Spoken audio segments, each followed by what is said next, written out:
Yo, TikTok, time to rock. yo, yo, yo. Good evening. We got the sound check with AP. AP, sound check. Yes. Check it.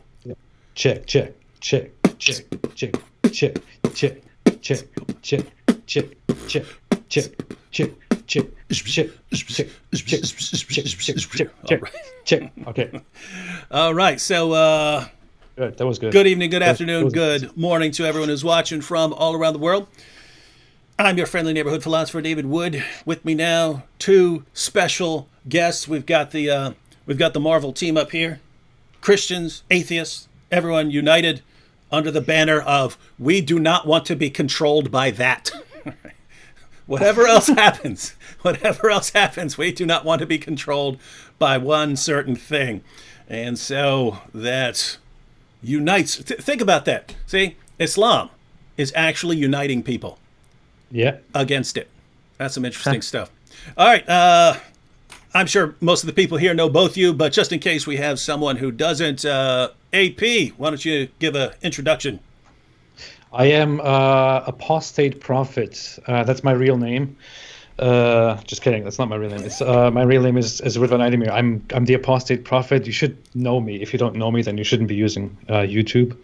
If you're subscribed to David Wood, then you should be subscribed to me too. My content is better than David Wood's content. I'm an ex-Muslim. I live in America. I'm from Germany and Turkey, and yeah, that's what I am. And Abdullah, why don't you introduce yourself to everyone? Yes, sir. So, ex-Muslim, I'm in Canada. I go by Abdullah Samia. And what can I say? I used to be I've been in two different sects in Islam, and now I'm atheist. So, that's me. All right. And the reason I definitely wanted to have you guys on is because some recent events, which we'll get to in a moment. My goodness, there are a lot of people in the chat talking about golden showers. I don't know what they mean. But for some reason people are referring to golden shower boy. Who in the world could they be talking about there? I don't know. Maybe they'll explain it later. But one of the things that's happened is, and which we'll be focusing on here, is Mohammed Hijab, of course, has decided to start heaping abuse on people in some ways that most people would find very, very, very inappropriate. And his justification is, well, they heap abuse on the Prophet, and so they kind of deserve what they get, and this is the best way to go about it. And you'd think people wouldn't want to get on the same page with him on that, but I see a lot of people supporting him. So before we actually get into that, Abdullah, why do you criticize, of all the things you could be doing in this world, why do you dedicate time to criticizing Muhammad and the Quran? Well, it's simple.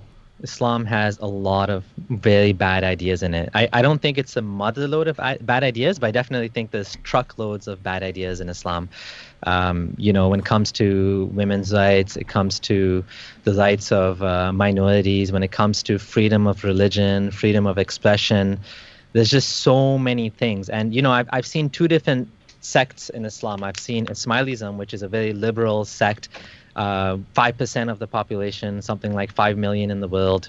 And Ismailism is it's tolerant, and it's like it doesn't even register on the radar for harm compared to Sunni Islam, which is what I converted into. And I think the reason for that is because Ismailism is a modern sort of religion that has a living guide and all that, whereas Sunni Islam goes by what the Prophet said in the 7th century. So you have this 7th century sort of world that Muslims in some way or form are trying to bring back in today's world, and that's where the problems are. There's just a lot of dissonance there between what the world we live in and the world that Muhammad lived in, and the world created by the scholars of Islam over the years. So this is why I talk about this thing, because I spent a big part of my life being a Sunni Muslim, and when I was Sunni, I made a lot of sacrifices. I gave up a lot of things. My whole life is different because of Islam. And I just don't want other people to make the same mistake, which is why I created the YouTube channel, which is why I have my blog. I don't want other people to give up, to make the same sacrifices that I made. And frankly, I think it's bad for the world. So we need to talk about it. If we don't talk about it, people are going to convert to Islam. And why are people converting to Islam? Because the image that's sold to them is an image, it's a sort of sanitized version. It's an image that, only the nice parts are kind of presented, and the not so nice parts you find out later when it's, once you've already converted to Islam, now you can't leave it, and now you're sold, you're told the rest of it. And, I think even most Muslims today, they don't really know the bad parts of Islam, which is, the things that Muhammad actually said and did back in the 7th century. That I think is worth talking about. And I think it's worth spending, those of us who have the ability, we have the freedom, we live in a country where, I just said stay away from golden showers. We have the ability and the freedom to talk about these things. Then why don't we talk about these things? Why don't we make a change, be the change you want to be in the world, right? So you, doesn't sound like your goal is just to be as evil as possible. Well, that too, yeah. All right, same question to AP. AP, you have been putting out some very, very distasteful videos making fun of Mohammed for a long time. Of all the things that you've been doing, why would you do that? Well, I spent many years of my life being raised as a Muslim, and I practiced Islam quite religiously and devoutly. And during those years of devotion, I realized one thing, which is that Islam is the only system in the world that has a very good sense of morality, and that gives humanity peace and tranquility. And I saw that people have to abide by this perfect morality in order to be better humans. And I thought to myself, I have to do 5 prayers a day. Can I do that? No, I'm too lazy. So I decided, well, I should just, what should I do if I cannot pray? If I cannot do the 5 daily prayers, I should just declare that I no longer believe in Islam. So I started calling myself an ex-Muslim. And then I saw that there is money in this whole business, that if you declare yourself as an ex-Muslim, that people are going to pay you money, and especially Jews and Israel and stuff like that. So once I saw that opportunity, I decided to go out and make very distasteful and disrespectful videos about Muhammad and Islam and the Islamic community. I think I also had some special interest in simply disturbing humans and disturbing society and making society more corrupt. Spreading evil, spreading corruption in society. And I'm kind of getting a kick out of that right now. So, why not? And for anyone who doesn't understand the sarcasm here, that's what the apostate prophet gets accused of, right? That both these guys, it's you couldn't handle the difficulties of Islam. You couldn't handle your daily prayers, and you realized you could make a lot of money if you went out and started attacking Islam and so on. I mean, my goodness, how rich would I be if I converted to Islam and came up with some bogus story about how it was after realizing that the Quran's been perfectly preserved right down to the letter, and here's my new book on all the evidence for Islam. I'd be a billionaire. I'd be an overnight billionaire. They really make up these things like, he just didn't want to pray the 5 daily prayers. He didn't want to fast. He didn't have the will to fast. He wanted to. This one guy, in fact, Ali Dawa said he was saying that, right? You're weak. Well, yeah, he said he wanted to buy a house with interest, which is why he left Islam. Like, are you kidding me? Yeah. That's a serious thing that he said. I wanted to buy a house with interest, which is why I left Islam. There are Muslims who do that stuff. Why would you leave Islam for this stuff? What kind of a ridiculous reason would that be to leave Islam? But notice, because that goes back when Nabil left Islam and became a Christian. People who didn't know him were saying it's because he was paid by Jews. It's because of this. It was because of that. And both me and the Muslims who knew him and his family who knew him knew that was completely ridiculous. So they had to explain it in other ways. And so they explained it in terms of me being this master brainwasher and manipulator who manipulated him into belief. But notice, the answer can never, ever be, well, I looked into some things and I realized this is a bunch of nonsense and I'm not going to spend my life following it, a bunch of nonsense here. And so I left it. It can't be that because then people might want to wonder if it really is nonsense, and so they have to attribute it to some evil motive. It's for money. It's for it's because you're lazy. It has to be something like that. Even if you did believe in Islam, you could argue for some reason that where it is about Islam. Even if you believe in Islam, even if you agree with it, you could still think, well, this aspect of Islam didn't agree with him, which is why he doesn't believe in Islam anymore. Sad, maybe he should reanalyze it and come back. No, it can never be Islam. It has nothing to do with Islam. Mm-hmm. It is always the person's personal interests and pleasure and ulterior motives and hostilities and evil and all that stuff. It's ridiculous. All right, here's a quick question. It's directed towards me, but I'll give it to you, Abdullah. This one comes, and then we're basically gonna look at Hijab's Twitter page and discuss some of the tweets there. But quick question here from Original. He says, I have a question. Why are people still converting to Islam, and why is it growing so quickly if there's so many flaws in Islam? So why is Islam growing so rapidly if people like you notice so many problems in it? Do you want me to answer? Who wants to answer? I think Let's get things are changing. Yeah, things are changing for sure. The narrative, the world scientific miracles, the world Quran preservation. There's been a lot of changes like recently. Things that Muslims took for granted, like the scientific miracles, started in the 90s with the big Saudi conference. I forget the sheikh's name. There was a sheikh that Sheikh Zindani. He had this big conference where he got Keith Moore and all of these guys to come over, and he sort of tricked them into like saying a bunch of stuff about the Quran. Wasn't he like buddies with Osama bin Laden or something like that? Yeah, I don't know about that. Yeah. You mean the Sheikh? Yeah, not yeah. Keith Moore. Yeah. I thought you meant Keith Moore. No. Yeah, so, and apparently some of these geologists and embryologists and these people came and they didn't even realize that the words were going to be used to try to say the Quran's from God. And they were basically wined and dined, right? And then some of them left that conference confused. Well, I grew up, I converted to Sunni Islam during that time when that narrative was strong. Mm-hmm. And it was accepted by people, and this was popular. Like Zakir Naik to this day is still using it. But many of the other scholars have stopped using it now. But at that time, it was like taken for granted. And now we have another big pillar that's falling, which is the Quran preservation. Yeah.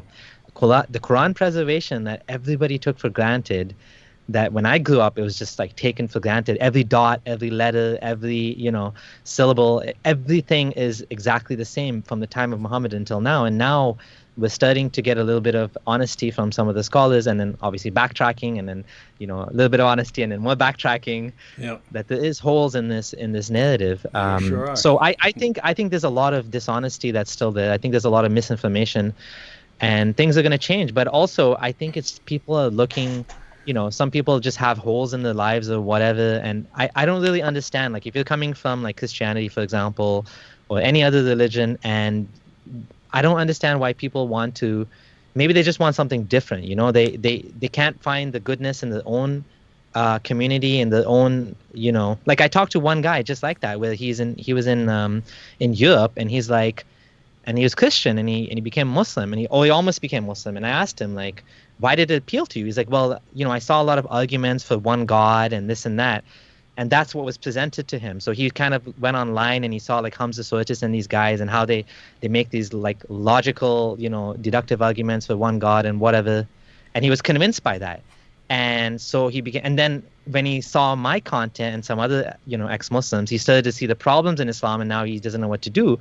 But like in the beginning, he didn't see any of that other stuff. All he saw was the logical, deductive arguments for God, and he thought that, okay, well, one God, well, Islam has one God, so maybe Islam makes more sense, and that was the end of it. So maybe there's a lot of that too, and then maybe there's a lot of just misinformation about Islam being feminist or being pro-women, and I, I don't know. Like, people don't. I think maybe people don't want to know, and they just want to be a part of something else. Who knows? Yeah, me and AP both laughed right when you said, well, one God and Islam has one God. And so it's just hilarious because I see so many people do that, right? Well, Islam preaches one God, and I believe one God is called monotheism. Why are you signing up for all that other stuff that goes far beyond monotheism that you haven't bothered to look into? All right, so should we take a look at Mohammed Hijab's Twitter page? I would like to add something. I don't. Islam is not growing at all. People are not converting to Islam. Islam is not growing by conversion. There is a projected, research, the projected growth of Islam over the next 50 to 100 years, and I feel and I think, as I remember, the number of people who are supposed to convert to Islam. No, it evens out. The positive growth is there are 3 million people convert to Islam in total. If you add the positive and the negative, which is nothing in 100 years, that's a ridiculously low number. The people don't convert to Islam in masses. There are the number of people converting to Islam and leaving Islam is about the same. And the issue here is that most people who convert to Islam, almost all of them make it public, whereas most people who leave Islam do that secretly. So you really have to take that into consideration. Islam is only the fastest growing religion right now because of its high birth rates, because Muslim culture, due to Islamic teachings, puts a lot of weight on turning women into baby factories that are just supposed to push out the new babies to further the Muslim population, because that is in alignment with Mohammed, the holy prophet, who said that he will in the afterlife be proud of the number of his followers, and that Muslims should procreate and make as many babies as possible, and that is what Islam is about. That's why it's growing. I have met several people who did convert, 2 or 3 personally. I've seen other people who do convert, and I have to say that there is a pattern. It's mostly not people. I wouldn't say everybody, but mostly people who convert are just people who are looking for something because things haven't really been great in their own lives, or because they have been looking they have been sick with cultural corruption, and they found that Islam, with its extremely regressive attitude and extreme authoritarianism, is somehow the answer to their anger against society, which is why they started following and practicing Islam. So it is a wicked mindset that you really need in order to get into. And you mentioned that a lot of the people, and this would especially be true in Muslim countries, but even in the West, because people don't want to upset their families a lot. I hear from tons of people saying, I don't believe in Islam, but I'm still gonna be a Muslim as far as my family is concerned because of the damage it would do. But I guess that's part of the reason for the importance of what you guys do and the ex-Muslim community, because back in 2005, Nabil became a Christian. There were not a lot of public ex-Muslims, right? There were almost, I mean, it seemed like I could count on 4 fingers the number of public ex-Muslims who are going around, whereas now they're everywhere. I can't go on my computer without running into 50 ex-Muslims. Yeah. And so, yep, it's cool that times are changing. I think those Pew numbers, those Pew polls, are all based on the current levels of apostasy, which are going to change. Yeah, they are. Like I said, a lot of the things are things that the pillars of Islam, or whatever you want to call them, they're toppling. And so there's going to be a lot more people leaving Islam. There's going to be a lot more agnostic Muslims, right? Muslims or lapsed Muslims, cultural Muslims, Muslims that identify as Muslims but don't really believe. I think that's where the biggest growth is going to be. So the numbers are going to keep increasing. But for all intents and purposes, these people don't really believe in Islam. They go for, they might pray, they might not pray. They're sort of attached to Islam, they're sort of not attached to Islam. I think there's going to be a lot more people like that. Mm-hmm. Yeah. No question. All right, let's go. And I put a comment up on the screen. Is Mohammed Hijab trying to destroy Islam single-handedly from within? I don't know. If he is, he's doing a good job of it. And if he's not, he's still doing a good job of it. Because, wow, I mean, I've been saying this for years, that if some of these younger, more aggressive Muslims start taking over and become more popular. They will destroy Islam from within. They'll bring the whole system down because, and I noticed this all the way. And we talked a little bit about this on AP's live stream a while back. That I saw way back in the day, 2005, 2006, 2007. That I knew some really aggressive Muslims, and I'd known some in prison as well. And the Muslims who got put forward as speakers and debaters were completely different. They're these nice, gentlemanly people and so on. I'm thinking, why are these guys being put forward as the representatives of Islam when you've got these far more aggressive, far angrier people who seem to be much closer to what Islam actually teaches?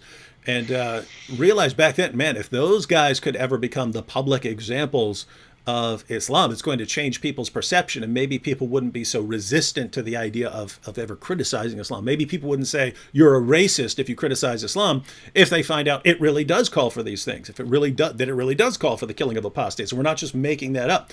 And so, but now it's actually happening. We have people like Mohammed Hijab and Ali Dawa and Fareed and these young guys who are gaining popularity on their YouTube channels. And you take people who are already young and aggressive, and then their religion encourages them to be aggressive, and then they have a big following that's cheering on whatever they do. You could tell. I mean, it's pretty obvious what would happen, right? They would become more and more popular until they have massive popularity and have a massive crowd ready to shout down anyone. By that time, you've got the Muslim scholars and the people who want to calm them down, saying, "Hey guys, we have to, you have to pull back. You're embarrassing us. You're making the religion look bad." But they'll get shouted down by the mob. "How dare you? You're jealous of Mohammed Hijab. You're simply jealous of Hijab and Ali Dawa and their great popularity because they're the ones who are crushing the kuffar. And now you're trying to bring them down to your level." And they would just get eaten alive. And so the public face of Islam would turn into something that looks a lot more similar to what Muhammad actually taught, so on. But I didn't think it was going to happen this fast, and now it seems to be happening. Anyway, let's go ahead. I know. To me, it looks like it may be that Mohammed Hijab doesn't believe in Islam anymore, and he's really upset. He's really angry about this whole about Islam and about how it affected his life and how how it is everywhere. And Let me tear it down. He's trying to cause as much damage as possible before he gets out, and he's sacrificing us, like me and Abdullah Samir and all these people, just because of his anger. But please, Mohammed Hijab, if that is your plan, if that is what you're doing, Mohammed Hijab, please stop. That would be brilliant, right? If like one of you guys decided, "Hey, I'm about to leave Islam," you say, "Wait a minute. Maybe I won't tell anybody. Maybe I'll stay here, become a champion apologist for Islam, and then destroy it from within." That would be epic. That would be epic. He's doing a good job. He's doing a fantastic job. Mohammed Hijab, keep going. All right. Well, Mohammed Hijab seems more like a fundamentalist than anything. I'd say Yasir Qadhi is the one that has doubts in Islam in some level, some deep level. He knows that some of this stuff just doesn't make sense. And he's in the rabbit hole far more deeper than even Mohammed Hijab. I mean, he spent 10 plus years of his life studying it, and his whole life is dependent on Islam. Like he does khutbahs, he does Umrah tours to Saudi, to Mecca. I mean, everything he does is coming from Islam. There's classes he teaches, Al-Maghrib seminars. I mean, he'll lose everything, and people would probably try to kill him if he openly left Islam. And I'm not saying I know for sure that he has left Islam, but clearly the doubts are massive enough that, and he just can't keep it to himself. Like he keeps leaking, like what he really feels to the public. He just can't hold it in. There might be this entire mob of apostates behind the scene, united. Here's how we'll do it. Yeah. You can't bring us. We can't just leave Islam because they'll say that we did it for money. But if we stay within Islam, look, Hijab, you do a little interview with me, and I'll let it slide out that there are holes in the narrative. We'll let that go for a little while. Then Hijab, you go absolutely insane and start talking about golden showers, right? You do that, and then Ali Dawa, you start talking about killing all these apostates and stuff. We'll keep doing that. Does that work? Yeah, I feel like Mohammed Hijab is just so. He's probably like there's this video of him that Abdullah Gondal found. Well, I think it was Introverted Smiles found, and then Abdullah Gondal watched it, and he admitted he's having migraines. He said he's been having migraines for a while now. So I feel like he's kind of losing it. He's, the stress of being the man that, caused this like huge wave. And actually people are apostatizing because of this Quran thing. It's no joke. Didn't he even say that he's getting migraines when he talks about this, or when he talks like this or something? I think he said something more to the migraines, but that it is somehow connected to talking to the critics of Islam or the apostates or something like that. I don't know. It might be totally untrue. I mean, he's stressed out. I mean, to be honest, this whole thing was brewing. Like, if you watch his interview, he said the number one question, this has been going on for 4 years now, but the number one question that he had for Yasir Qadhi, which people voted on, was what were his doubts that he had at Medina, and because he admitted he couldn't resolve some of those doubts, right? And he's not the only one. I mean, Noman Ali Khan has also said that he had a friend who went to Harvard and he left Islam, or he's no longer Muslim because he said they took apart Islam, and you left, holding the pieces, and you don't know how to put it back together, and so you end up leaving Islam. So scholars know that when you go into academia, and one of my goals is to amplify academia, because I know the Christian world is a lot more open with academia, and there's a lot of research into the Bible, and that type of stuff it's okay with Christians, but with Muslims, you have people like Abu Zayd in Egypt, who even he even said the slightest thing about the Quran, and they called him an apostate. They made him divorce his wife, or they said his marriage is annulled. He had to flee Egypt. Like, this is like any academics you have, like they can't even talk about the Quran because they will be like harassed, intimidated, killed. I mean, there was fatwas put on Abu Zayd's life. They said this guy's a kafir and he's a murtad because what he said. I don't even know what he said, but from what I remember, it was pretty mild what he said about the Quran. He was just questioning something about, I don't even remember what it was, but he never said he doesn't believe Muhammad is not a prophet. Just the way he said the words of the Quran were Muhammad. I don't remember what he said, but anyways, the point is, you can't even have academics on Islam because Muslims freak out. Muslim scholars, the ones which are maintaining the dogma, they don't want that. They don't want any research into Islam. They don't want the research in Islam to come out. And so, I feel like this is kind of holding back the Muslim world. We need to amplify scholars like, Saeed Reynolds and, any academic that's doing research on Islam. I think we need to support them, and we need to find, because the truth is there. It's just people don't know it. And like Yasir Qadhi was saying, academia has been talking about these things, but the common people don't know it. So Yasir Qadhi, all he did is he just fast forwarded this process because it was bound to happen. And because people trust him and like him, and he said it, they believe him. I mean, if some non-Muslim academic Orientalist says it, then they'll be like, I don't buy that. But because Yasir Qadhi was so influenced by these Orientalists, and he admitted it, now it's just become like public knowledge that this is the reality as we know it, right? And now they're just rushing to do damage control. Yasir Qadhi? You believe whatever Yasir Qadhi says? Yasir Qadhi goes and jumps off a bridge. You're gonna jump off the bridge? Huh? Did you? Huh? You listen to that speech? No, I saw a clip Who of said it. that? Hijab when he posted a video. I haven't watched it, but I forget who posted it, but I saw someone had a couple of clips in a video Abdullah of him. Gondal, I think, posted it. You're weak. You're weak. You're weak things. You're never Muslim. What kind of Muslim are you? Me strong. Me hijab. Me strong. He was also saying about Orientalists. He was like saying, "Yeah, I'm your teacher. I'm your teacher, boy. You learn from me, boy. I'm your teacher." And I think he was saying, "What?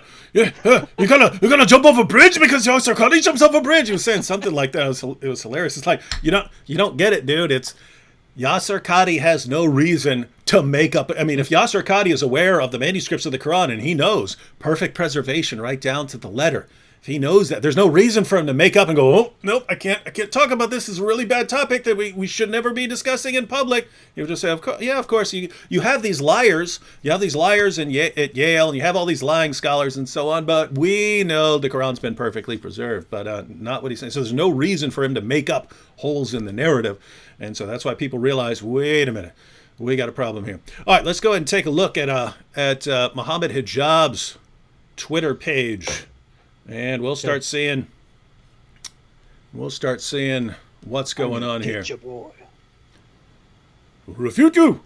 All right, so this is Teacher boy. Mohammed Hijab's Twitter page, and he is here, comparative religionist, political philosopher, author, debater. Wow, not professional tantrum thrower. I'll see it on there. Hey, Mohammed Hijab, we know you're watching. We don't see you commenting because you know you can't control your temper, but I would appreciate it if you put Grape Ape of Apologetics. That's the name I gave you a while back. All right, so I don't know what that one was. Let's go down. Let's see. He retweeted something here. Mohammed Hijab. By the way, can you guys see this if I'm reading something? Yeah, I opened up the live. I just muted it. Okay. The funny thing is, he actually used the thumbnail from my video. That's and he funny. changed the thing to comedian, professional comedian or something. Oh, that's actually classy, right? I could.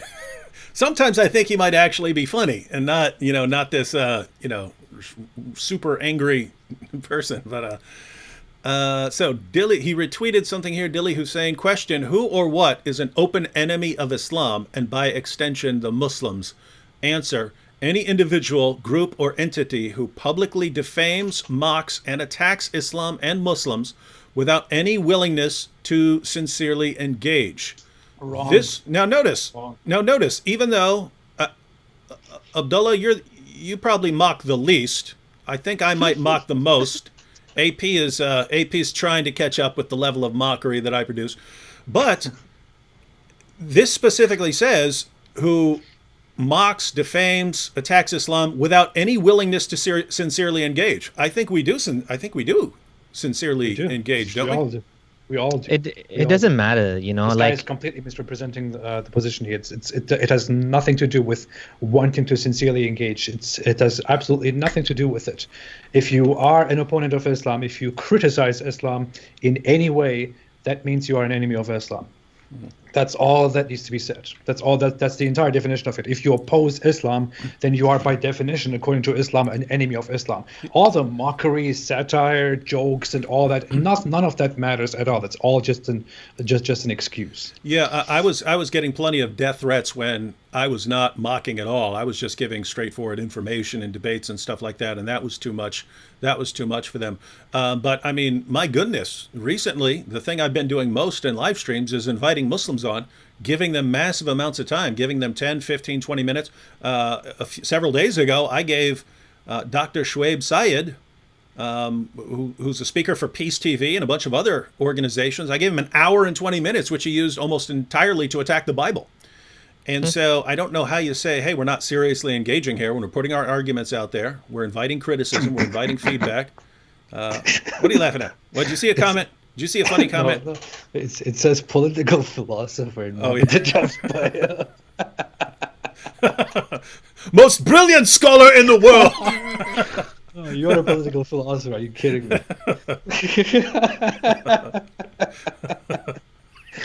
Oh my god. Sociologist. I am an Islamic scholar. Medical doctor. I will put Islamic scholar in my bio now. I'm an Islamic scholar. Hey, that's how it works. Hey, check out this next one here. This is Fareed. And I looked, and this is actually about me. It was funny because earlier I was instead of just scrolling through the tweets, I was going to take screenshots of them and then we could look at them one at a time, but I realized I didn't have time. But Fareed here says, this person continuously ridicules classical and contemporary scholars and yet respects the world's most infamous Islamophobe who has made hundreds of videos mocking Allah and the Prophet. So this is Mufti Abdul Laith, and Fareed's attack. Yeah, so what's that? Abu Laith. What about it? Oh, that's his name, Mufti Abu Laith, not Abdu. Oh, sorry. Did I say Abdu? Okay. Yeah. Abu Laith.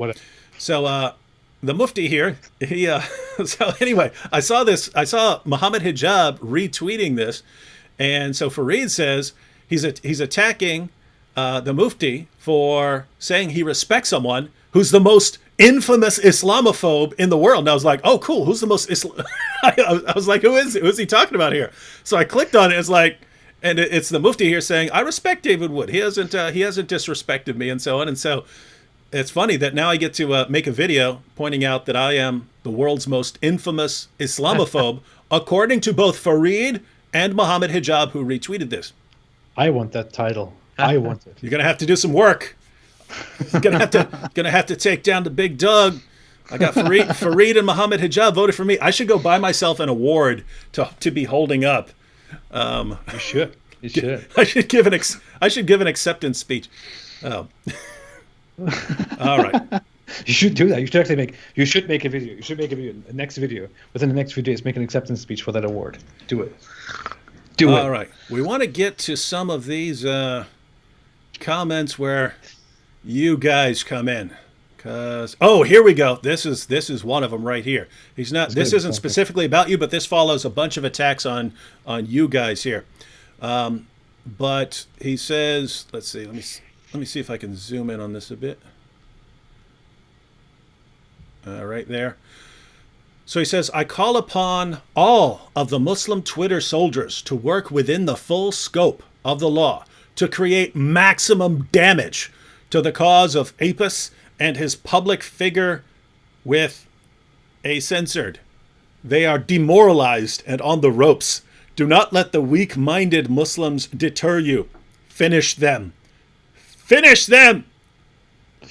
So this is, he specifically mentions AP, but given his tweets, his recent tweets before this, that includes, who is he? I know he's referring to me and my wife. Yeah, I know that, but I mean, as far as leading up to this, I know he posted about you, he posted about Abdullah and Abdullah Gondal, right? Was there, were there anyone else? And also, Introverted Smiles as well. And Harris Sultan and Faye Rahman. Anyone that's like anyone that he just thinks of that goes in his warpath. I don't even know. Like, I think he's just digging for content. Like, he went to my blog. He's been going to. He's just looking for something. He's just looking for a fight. I think that's what it feels like. And like picking on your wife. I mean, your wife doesn't even have she doesn't even come on your YouTube channel. She has a Twitter account. Like, does she deserve this sort of wild? Well, he calls her a public figure. That's his excuse. He says that she is a public figure because she has a public account that criticizes Islam as well. But that is not the definition of a public figure. If you have any account on any social media platform, you are a public figure who must be destroyed using freedom of speech. A public figure is, by definition, somebody who has a significant number of people who know you, like a really significant number of people who know you, so that when someone mentions you, people know who you are talking about. My wife is just a random person on Twitter who says her opinions. She's not a public figure. I am a public figure. You are a public figure. Abdullah Samir is a public figure. Mohammed Hijab is a public figure. My wife is not.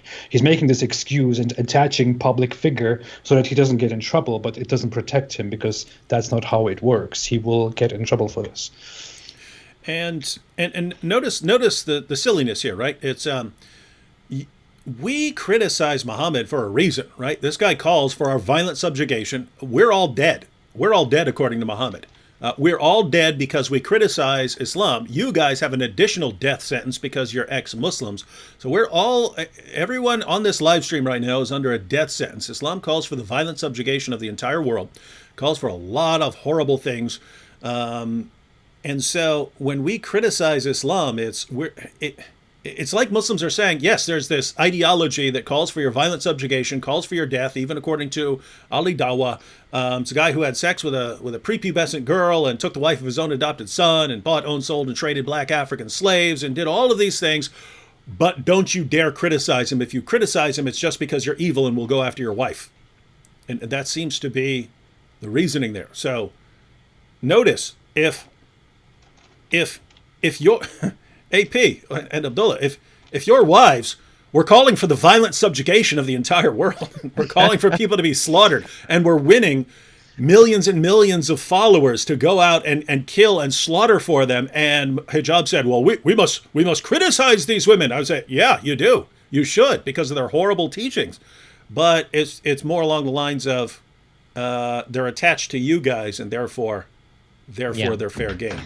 Look, what they're doing is they're saying that they have now the right to attack and harass our family members, our wives, and our other family members, including our children, because we insult Mohammed, who is very close and very dear to them, and they attack who is dear to us. But that's not how it works. It is not that.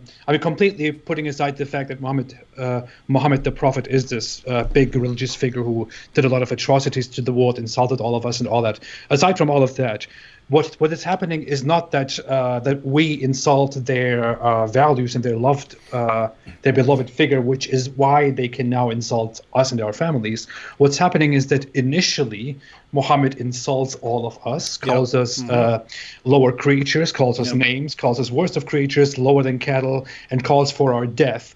We, as a response, then insult and criticize him. We don't even do half of what he has done to us, and then these Muslim apologists come and say, "How dare you insult our prophet? Now we can insult you." So that is where their logic entirely fails.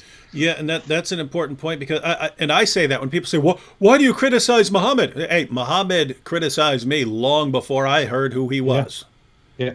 He was coming after us long before we ever heard of him.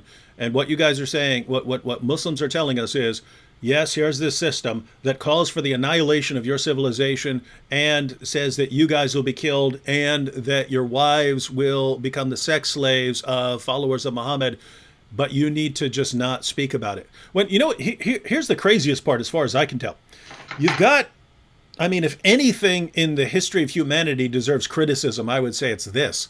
But we're not going out there and slaughtering people. We're responding in the most peaceful way you can while actually making these points. We're doing it through speech and discussing points and going through arguments. It's like, gosh, if your ideology cannot handle that, if your ideology says we're going to kill and slaughter you all, but you can't even speak out in your own defense, guys, do you see why we have a problem with your religion when this is the message we're getting from it?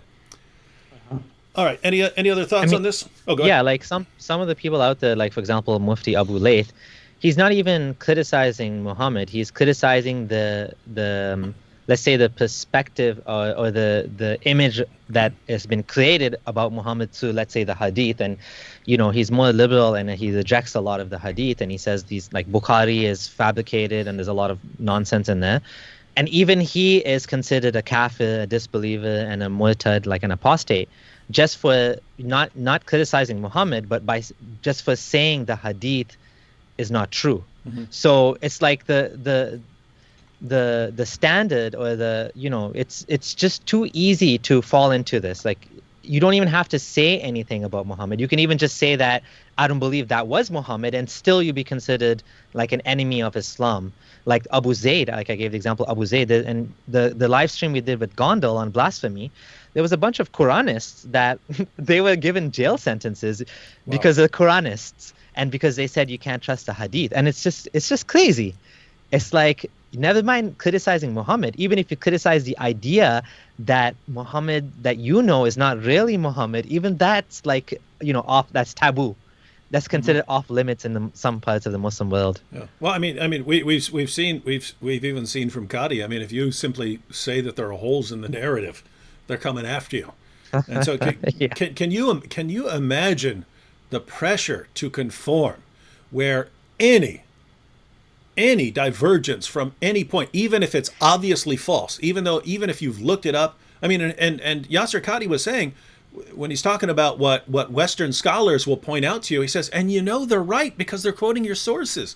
We know they're right. They raise these criticisms and we know they're right. So you're in a situation where someone is telling you the truth. You know that you have a problem with your position and you can't say one word about it because you'll get eaten alive by the mob. This is And that's what happened to Yasser Qadi, and that's what happened to Mohammed Hijab. They got eaten alive by the mob. Yasser Qadi, I was like, I was surprised that he took down the video. I was really not expecting that. I thought he's the type of guy that stands by what he says.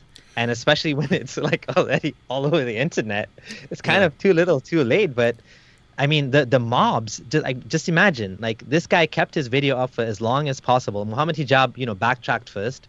Mohammed Hijab started throwing him under the bus, saying we'll refute him and whatever, like you said. And then even Yasir Qadhi caved. And then Yasir Qadhi is making he's backtracking now, and he's saying, oh no, Quran is preserved, my words are being twisted, this and that. But even he wasn't able to hold up, to stand up to the mobs. The mobs are really holding back the Muslim mobs are holding back Islam. It's just that there's no two ways about it. It's just unfortunate. Yep. Yeah, actually, let me pull up.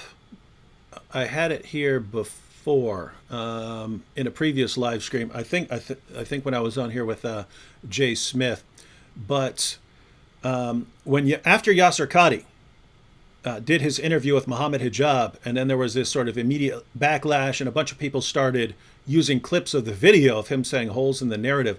He posted on Facebook, but he said, after a recent interview with Brother Mohammed Hijab, some missionaries and anti-Muslim propagandists have read their own prejudices into our very brief discussion. Some of them have twisted my words to suit their agenda. While Muslim scholarship has pioneered Quranic studies for centuries. This is the same guy who was saying, guys, the things we say in the world of Quranic studies from an Islamic perspective, it can't stand up to non-Muslim scholars.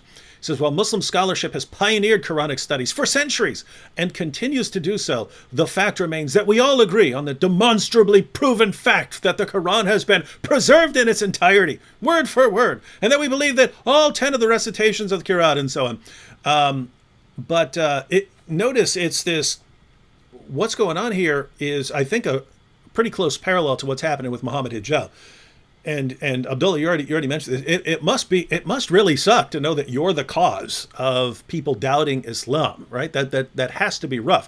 But notice, instead of Yasir Qadhi putting the blame where it's deserved, namely all of these people who spent years falsely claiming that the Quran's been perfectly preserved, instead of blaming them, instead of blaming Fareed for leaking the emails, instead of blaming Hijab for forcing him to come out and say it, instead of blaming himself for admitting that there are holes in the narratives, I mean, he could have just shut it down, instead of blaming anyone who's actually responsible for that dumpster fire of an interview, instead of blaming anyone, let me go after the Islamophobes.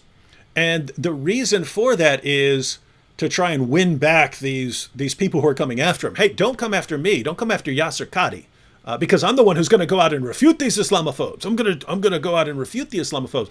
And I think that's what Hijab is doing. He's catching so much of a backlash. People coming after him, hey, you caused me so many doubts, you're causing people to leave Islam with this. I think it's, well, let me go out and start a big fight with everybody, with all of the unbelievers. Let me start a fight with all of them, and then Muslims will rally around me as their champion who's taking down the apostate prophet and Abdullah Samir. I'm the one taking down these guys by attacking their wives like a real man would. And wow, frankly, look at what the thing says. Did you? Which one was the one of the tweets that you read earlier by Mohammed Hijab? Did you read this thing? I call upon all the Muslim Twitter soldiers. Yeah. Mm-hmm. Yeah. See, do you see what the end of that says? Yeah, finish them.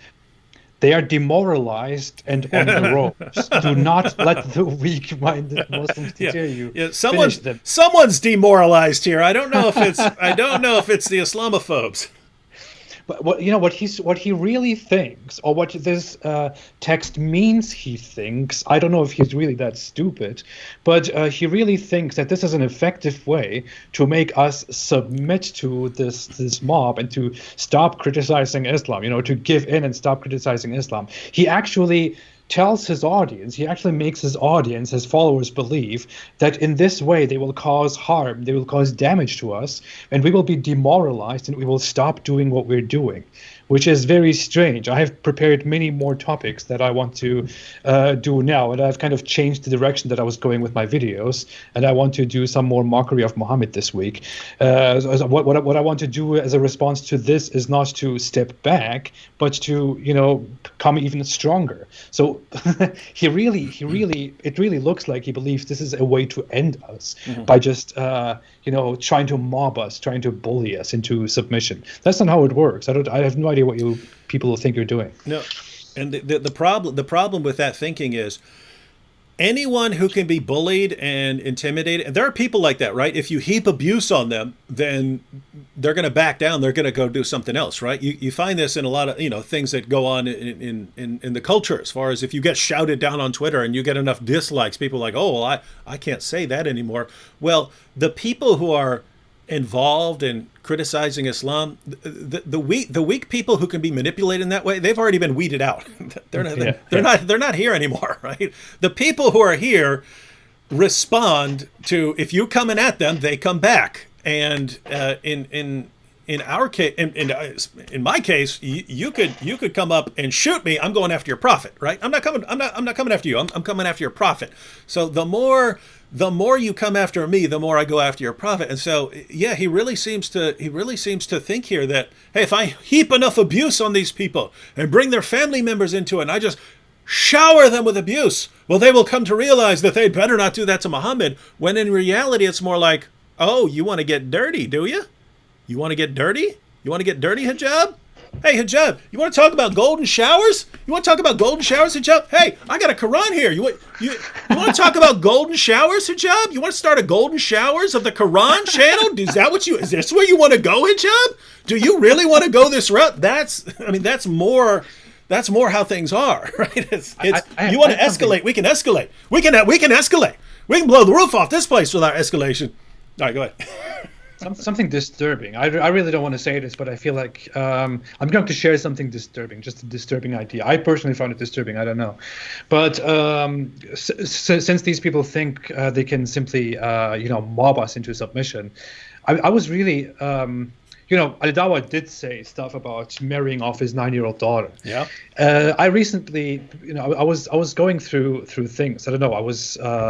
I don't know what it was, but I encountered a child, and it was mentioned that the child was 9 years old. And then immediately, because of the stuff that we are talking about, when I heard that, my brain made some connections, and what came up was just this disturbing thought. I just kept thinking about what just looking at a 9-year-old kid, what a 9-year-old kid looks like, and then I started thinking about Muhammad, and I started thinking about people who actually make excuses for Muhammad marrying a 9-year-old child, and I started thinking about Ali Dawah, for example, who we have footage of him, who clearly said that if his daughter reached the age of 9 and started having menstruations, he would tell his daughter that she was now ready for marriage.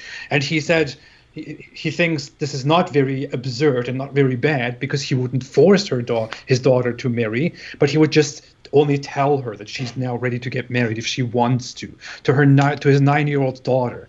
And I don't know, I just want to tell people, these people really want to talk about morals and want to attack us and want to defeat us and humiliate us. But think about the stuff that these people are defending. Think about the prophet that these people are defending.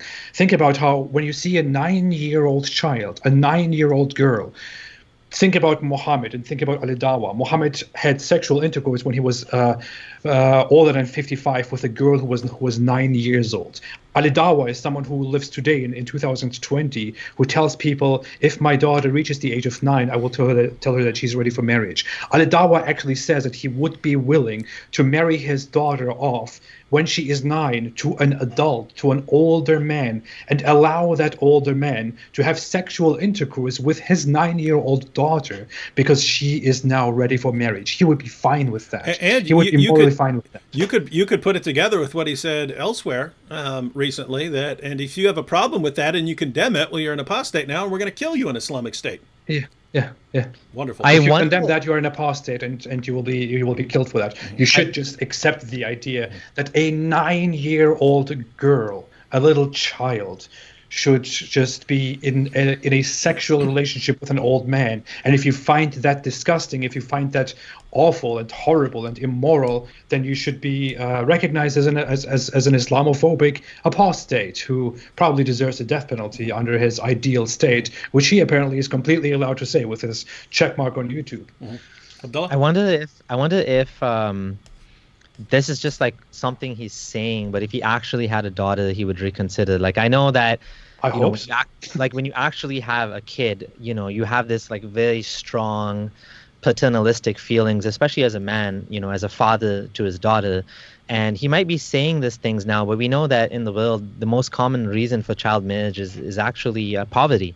So, he might, the condition he added was if she menstruated. So he's kind of equating that with adulthood, which is, it's silly, because obviously a woman that's 9 years old is not, usually would not be physically able to have a baby, and she would there's a very common condition that happens in Africa for women that get pregnant, young girls that get pregnant, which is called a fistula, where she gets like a hole inside her, and then she can't hold herself from using the washroom, and then the only solution for that is surgery, which they can't afford. So these poor women get kicked out of the homes, and they have to live by themselves in shame and misery. So we know from science, from what we understand from biology, that even though a woman, like a young girl, could physically get pregnant, it's not good for her. It's not good for her well-being. It's not good for her. I mean, she's a child. I mean, in every other way, like mental maturity, she'd still be a child,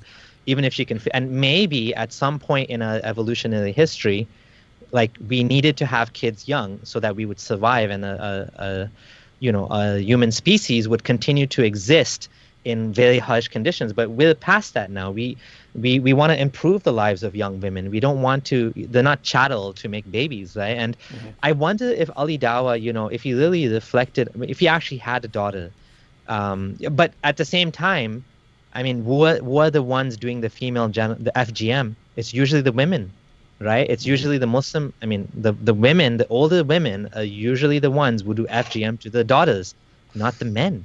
So the women are the ones who actually implement this in many cases. So I don't know if Ali Dawah would reconsider if, his humanity and his parenthood, his would overcome his religious teachings, because I know a lot of time on Speaker's Corner and stuff, you get heated, you start shouting at each other, and your ego becomes very big, because he's insulting my prophet. No, I'm proud of this stupid religion, and I'm proud of this stupid rule. But deep down inside, if it actually happened that he had a child, I don't know if he would really do that. And if he did, that would be a shame. That would be a real shame for humanity. But that's what that's what these things do to you, is these religious teachings, they twist your mind, and they allow good people to do bad things. You know what I'm saying? Mm-hmm. I think I don't know if he changes his mind when he has a daughter, but if he has a daughter, then Child Protective Services should be there to regularly check on the daughter to make sure that everything is okay. Definitely. Yeah, because I mean, think about this, and this really goes back to some of the reasons that we criticize Islam. It kind of forces you, if your intention is to justify Muhammad's deeds and to defend the honor and integrity of your prophet, then when it's pointed out, hey, little girls are not fit for sex, and they come up with it. One, I don't believe for a second that Aisha had reached puberty. There are too many sources saying that she hadn't, and the Quran says you don't need to anyway. So that's just a false red line that he's added to try and make sense of this in his mind. But even if we were to grant that Aisha had reached puberty, and as soon as she reached puberty, well, she's ready to go there. That's the position of lots of these Muslim apologists now. Abdullah, you're pointing out something along these lines, but puberty is a process. It's a process that takes several years, right? You have some initial signs that puberty has started, but over those next several years, that's when a girl's hips and birth canal widen so that she becomes ready to give birth. She can get pregnant. Before that, it's not safe to get pregnant before that, right? Because that baby has to come out. And if you still have the pelvis of a 9-year-old girl, you could be in a lot of trouble, and you could actually die from that, right? So they're saying, It's this mindset, old enough to bleed, old enough to breed. And notice, that is bad. It's bad for girls. It's bad for society. It's bad for civilization to adopt that thinking. And yet Muslim apologists are running around saying it. And if we say one word of criticism, guys, that is bad. That has been causing massive harm for many centuries. It's causing harm in places in the world today. And it needs to stop because it's doing massive damage. You guys are racists. You're bigots. You're Islamophobes. That's the only explanation. That's the only possible explanation for why you would think that it's bad for 54-year-old men to be climbing on top of 9-year-old girls. There's no other explanation. It has to be racism. You can't have another reason for saying that. At 9 years, your brain development is not even remotely there to actually to have a proper mind that is ready to exist in this world and that is ready to make actual proper decisions in this world. Your brain development continues. It goes on till your mid-20s or close to the 30s. That's how long brain development lasts. And people really think that a child that has the brain development of a 9-year-old would be ready to get married and to take on these big struggles in life just because she started having a one tiny little aspect of her sexual development, which doesn't mean she's ready to have sex, but just that it means you jump on her. It means you jump on her. Yeah, I think you explained it really well, David. Like the whole thing about puberty being a process. And I think that's why what we see now is we see some Muslims saying that Aisha was not 9. It's not because of her not being 9, but it's because it's so unpalatable that they just can't acknowledge such a possibility that Muhammad was with a 9-year-old. I mean, obviously there's an older set of excuses, which is, she was actually more mature because of the conditions or whatever. But now they're just straight up saying she wasn't 9. Like Mufti Abu Layth is one of these people. Oh, no, she wasn't 9. She was 18. She was 21. I mean, Yasir Qadhi actually talks about that in his Sira lectures where he says, he said, the reason why this is happening is because of the general morality now around child marriage has changed. So Muslims are, and to me, this is a sign of Islamic reform. I know people may not call it that. But when people are saying that Muhammad didn't marry a 9-year-old, and so, or if they say that that was a special exception for that time, that's Islamic reform to me, and I think that's something that we should actually encourage. Now, at the same time, I do think it's dishonest, and I think that the evidence leads to, the hadith by Aisha herself, if you're a Sunni Muslim, in the strongest collection, which is in Bukhari, if you don't accept that, then I don't know what hadith you believe in. And in that case, I don't even know what religion you're following. You're not Sunni Muslim anymore. But if you're a Sunni Muslim, then you have to go by the hadith. And in that case, Aisha was 9. So you have to make a decision which way you want to go ahead with. Do you believe in the hadith or you don't? If you don't believe in the hadith, then Islam is pretty much gone. Yep. Quranist Islam is, I don't even know what that is. But if you go by the hadith, then, but this is what they're doing now. The cherry picking and they're trying to kick. I don't know what they're doing. It's to me, it's intellectually dishonest, but it's better for the world. It's better for the world if they think that Aisha was 18. Are you time traveling, Ridwan? Yeah, I'm space time traveling. Yeah, I actually. But there are many holes in the narrative. That's the issue. There's a video clip when Shabir Ali was being interviewed by Mufti Abu Layth, and Shabir said, "I just came to realize that a 9-year-old girl isn't ready for marriage." So he just flat out said it. A 9-year-old girl is not ready for marriage, and so yeah. Yep. And that's a good realization. Yeah. I don't even want to use that word, but don't use it. At 9 years old, it would be rape. It wouldn't be consensual. It's just a 9-year-old cannot understand what she's getting into. So it's unless your Farid responds, in which case, as long as her parents consented, how could you call it rape? Oh my God! You remember that? Farid responds. Yes, yeah. Wow. It was something like, I think I have the entire quote, and it was something along the lines of, I don't understand why these Islamophobes misrepresent me, something like that. How could it be child rape if the parents, if there is parental consent? Yeah, awesome point, champion of Islam, who also leaked Yasir Qadhi's emails. Wow. Because Yasir Qadhi is misguided. You see these extreme Salafis, and the interesting thing is, just to make that distinction, all of these people that are attacking us, and attacking our wives, these are all Salafis, and Farid is Salafi, Yasir Qadhi, Dawa Man. Yasir Qadhi is probably the most least Salafi of them all. Yep. But all of these guys that are doing all this damage, these are the fundamental. These are the ultra. I don't know if you want to call them ultra orthodox or whatever, but their religious piety is making them cause this damage. Farid thought he was doing a good thing by exposing Yasir Qadhi. Yeah. He thought he's saving the ummah from the fitna or the misguidance of Qadhi, but in fact, it had the opposite effect. More people left Islam because of that. That's how smart he is. Yasir Qadhi is trying to save the ummah by like slowly watering down these things and get. Whereas Dawah Man is like, I see you. I see what you're doing, and I'm not gonna let you do that. Yeah, you're a fake. You're a fraud. You think Shia is a Muslim?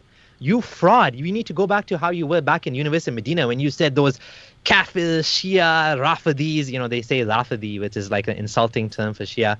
That's the Yasir Qadhi they want back. They want this pretty much bigoted Yasir Qadhi, the fundamentalist. They don't want the academic Qadhi. They want the fundamentalist Qadhi to come back. And with both Yasir Qadhi and Shabir, it was kind of obvious what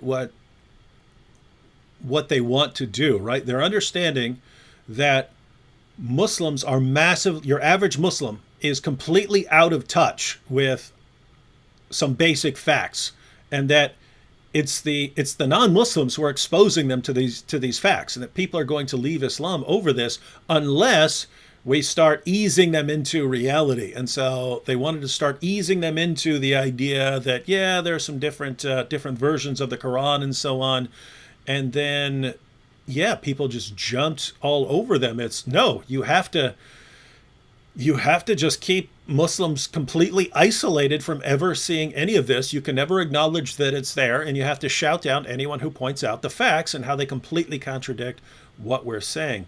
And so you need attention. You need attention, apostate prophet. It seems like you need attention over there. I think I cannot. I need to be the center of attention. I cannot take this for too long, not to be talked about. I want to say one more thing. Mm-hmm. I think what Yasir Qadhi is trying to do. No, I have to be the center of attention. You know what I think Yasir Qadhi is doing? I think he's doing what Hamza Soitis did with the scientific narratives. I mean, that's what I think he was trying to do, but it didn't go well. It didn't go the way he wanted to. But what Hamza Soitis did is he admitted, like after two atheists refuted and totally ripped apart his book, Embryology in the Quran. They wrote a book called Embryology in the Quran, Much Ado About Nothing. Yeah. And when they did that, he finally realized that, okay, this is not going well, and I might as well bite the bullet and just accept it. And that's when he started saying, okay, guys, there are no scientific miracles in the Quran. So he was a thought leader there. He was like, there's no scientific miracles, which shocked people because everyone's, Zakir Naik to this day is still saying, scientific miracles. I think Yasir Qadhi wanted to do the same thing with the Quranic thing. It just didn't go the way he wanted to. Yeah, I mean, and think how much differently we would be perceiving him right now if instead of that Facebook post where he decided to go on the offensive against Islamophobes, the only ones who had nothing to do with that exchange and so on, if instead of that he had simply calmly posted a video or posted something on Facebook saying, guys, I know you're all really panicking right now because I said that there are some holes in the narrative. Guess what? There are. If you've been taught that the ahruf are simply dialects and that the kirat are, guess what? There are some issues here. And if we're people of truth, then we should want to be aware of those. And even though I've lied to you in the past, even though I've been telling you perfect preservation since the time of Uthman, even though I've been telling you that, it's not right. And I just can't keep doing this anymore. And therefore, anyone who is flipping out on me right now, and condemning me, you're actually condemning me for being willing to speak the truth. And guess what, guys? This is the hill I'm ready to die on here. I'm gonna tell you the truth about the Quran. I still believe in the Quran. I still believe it's the Word of God. This doesn't have to destroy your faith, but we can't keep lying about this book. And he would have all of our respect for being willing to do that. Instead, I'm going to destroy the Islamophobes. Hey, the apostate prophet live from the Hajj. From the Hajj. I came here to do the Hajj. And did you go for Hajj before? Me? No, I didn't. Umrah? No, I was offered Umrah after I left. Because you're not because you weren't a real Muslim.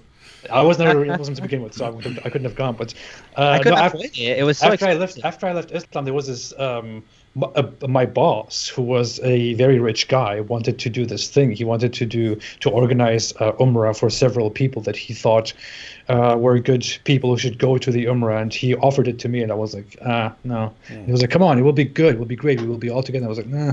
I don't know. I was very frustrated about Islam because it was just all very fresh. I had just left Islam, but I kind of feel like maybe I should have done it. I should have That gone would have been there. cool. Yeah. I Especially, don't know if you'd have enjoyed it especially if you didn't decided, especially if you'd wanted to destroy Islam from within. Yeah. Yes. Exactly. All right, let's read a few more of messages. Especially want to try and get down to some of the ones that have to do with you guys. So now the next one is actually relevant as well. Well, I mean, gosh, the original one we just looked at. Do not let the weak-minded Muslims deter you. Finish them. So he's calling on the Muslim community. Now notice, guys, if we did something parallel, we would have to say, and to be clear, I'm not saying this. I'm not saying do this. But if we wanted to do something parallel, we would say, all right, all of you who are watching, we want you to take all of these horrible facts about beating women into submission and sex with prepubescent girls and all of these horrible things that Islam teaches. And every time you run into any of we want you to look up all of these Muslim scholars, look up all their wives and so on, look up everyone that's connected to them, and start throwing this in their faces and saying, hey, you woman, how would you like it if you were the third wife or fourth wife? How would you like it if your husband brought in a sex slave? You're allowed to do that. And according to Mohammed Hijab, we should just be doing this all day long as a method. That's what he's calling people to do right now. Yeah. Ali Dawa called it academic harassment. Oh, sorry, he didn't say it's what did he say? Academic question. What? I don't know, like academic harassment, basically. He said something like, when we academically destroy you, or like, I don't know what you're talking about. The guy doesn't even know what academic means. He's saying these these offensive, crude, vulgar, sexually explicit questions. He's calling that academic questions, but it's harassment. It's just straight up, like, it's not. The reason I didn't respond to Mohammed Hijab is there was no intent to dialogue. It's just straight up, like, he's just flooding this nasty stuff because he has no desire to engage. He's just what's it called? Gip galloping is a word for that. I think you just made up a word. What was that? Gip galloping? Let's check out this next one here. This is relevant as well. Gish galloping. There's a word like that. You can look it up. I don't believe you. I think you just making it up. I swear.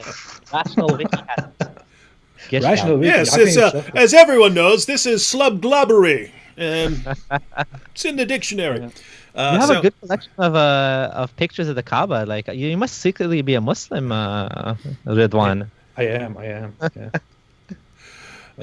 Mohammed Hijab said, I reject as unsatisfying and illusory the claims that the Muslim community may be targeted through the guise of freedom, but not afforded the same right to mock and disparage the agents of this great drama. We will continue till you choke on the thunderous word of Allah. Yeah. He really thinks he's doing something here. Yeah. Oh my. He really thinks he's doing something. He thinks he's having an impact or something. I don't know. Hijab, do you really not get it? My goodness, do you really not get it? So look at what he's saying here. Okay. He's not stupid, but he's very stupid. This is like the most stupid nonsense I've ever heard in my life. He's saying, I have the freedom to do it. Of course, you have the freedom to do all kinds of things. It doesn't mean you do it, right? Like I have freedom to, make golden shower videos about your Quran. I haven't done it yet. But I could be compelled to do it, right? I'm drinking a lot of water right to now. make a point. I could be compelled to do that. But so notice the reasoning here.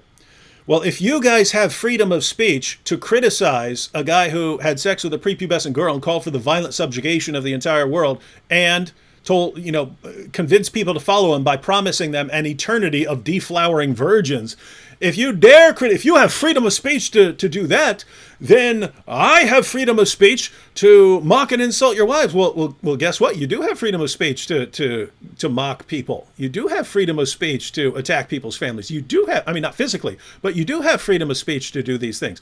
But what you have to understand is there are these things called repercussions, right? There are consequences. We live in a world where there are consequences. And if you if you decide to do certain things, well, there can be consequences for these things, right? And that's what he's not seeming to get right here. Of course, now I realized this when I was a little kid. They say, oh, you can't do this, you can't steal. Well, no, I can steal. It can be done.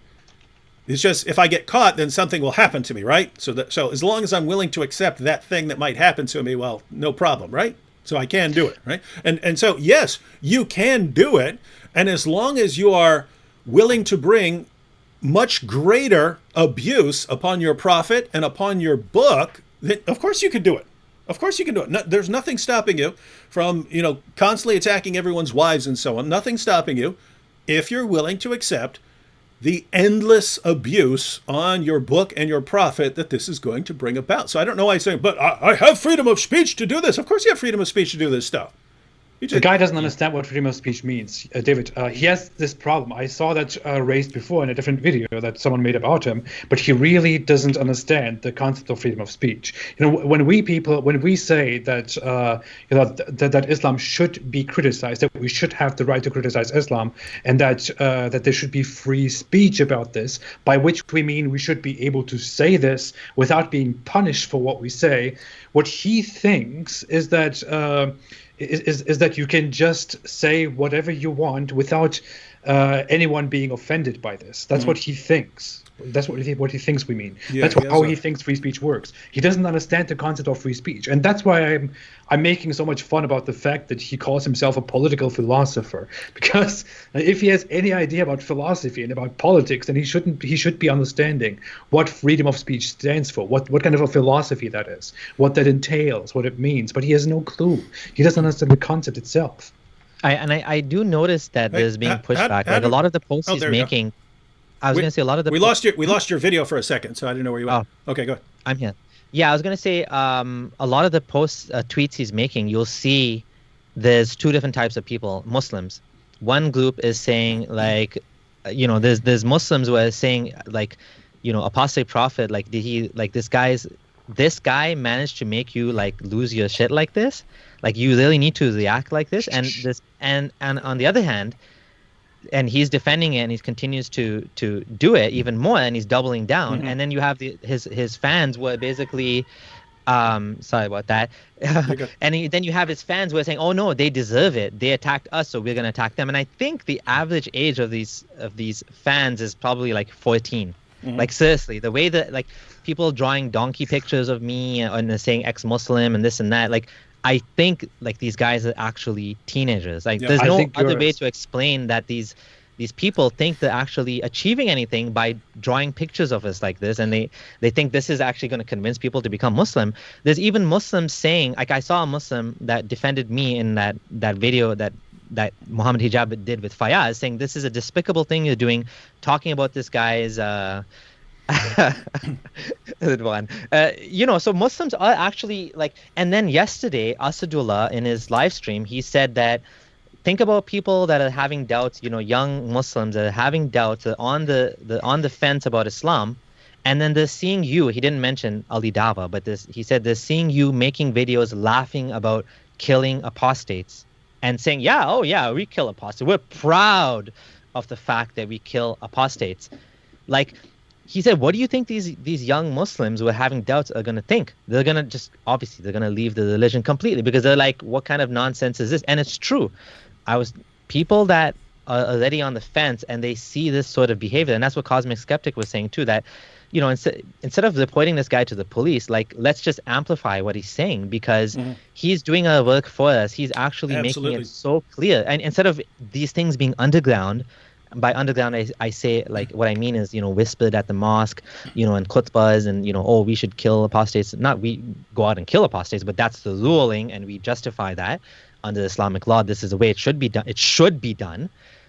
Well, no, now it's out in the open. Everybody can see just how rotten this fruit is, this religion. Everybody can see it. And so they're doing a job for us. And so all we need to do is just amplify it. And we just need to, let them talk, I sympathize with the idea of letting them speak and of letting them have their, letting them expose the religion and their attitude for what it is. But the issue is that it can't be accepted. I mean, there is a price that we are paying for that. there is a price that we are paying in letting these people expose what Islam is and what their behavior is. The price that we are paying, what we are risking, is that it is normalized, accepted as normal, that people simply speak like this, that people simply do this stuff, that people actively harass, including sexually harass people, and that people call for people's death, that people justify death, that people indirectly incite violence. We are paying the price of risking that to become the norm, for that to remain unpunished, and that's not something that should be done. As much as I think, yes, these people are accurately representing Islam, so let them just do it, I think we are normalizing something that can never be normalized in a proper society. I'm with Abdullah on this one. Let's let me go and bring up this comment here. So your opinion is invalid if you're not agreeing with me. So Jeffer 45er says, David, does the general in you love the fact that Mohammed Hijab is showing his true colors and the fruits of Islam? Absolutely. The only thing that ticks me off slightly is that with certain personality types, I can tell you exactly what they will do in various situations and exactly what's going to happen when they run into various situations, especially with people like Mohammed Hijab and Ali Dawah, because I had years of observing them in prison. Not those two guys specifically, but those personality types, right? The prisons are filled with those kinds of guys and so on. And so once I realized that Mohammed Hijab and Ali Dawah were gaining popularity, once I saw the personality types, it was obvious what was going to happen. It was, completely obvious what was going to happen. And it was, these guys are going to get more and more popular. As I already pointed out, they're aggressive. Their religion encourages them to be aggressive. And these guys do not have the wisdom or the humility to deal with having hundreds of thousands or eventually millions of followers cheering on whatever they do, no matter how obviously stupid it is, right?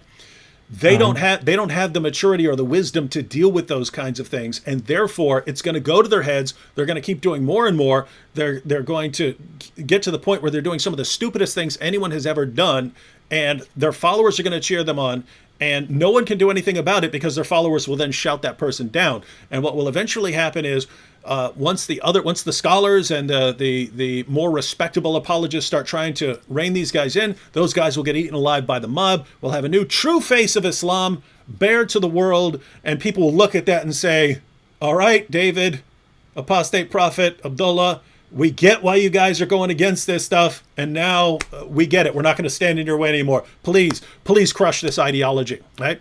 That's how things are going to go. But this was all at least a couple more years down the road, right? So notice, I haven't been posting criticisms of, Abdullah, I know your video isn't showing, but I think you might want to leave and call back or something like that, because I'm not sure why that is. Okay. Call back. You can hear me though, eh? We hear you fine. And for a minute ago when you started speaking, then you came back up. But okay, I'll call you back. Okay. And so so I took it as obvious. What was going to happen, that once the public face, is that you back? Yep. Nope, still no video. Oh, now you're sound. Oh, there you go. All right, we'll see if you stay on there.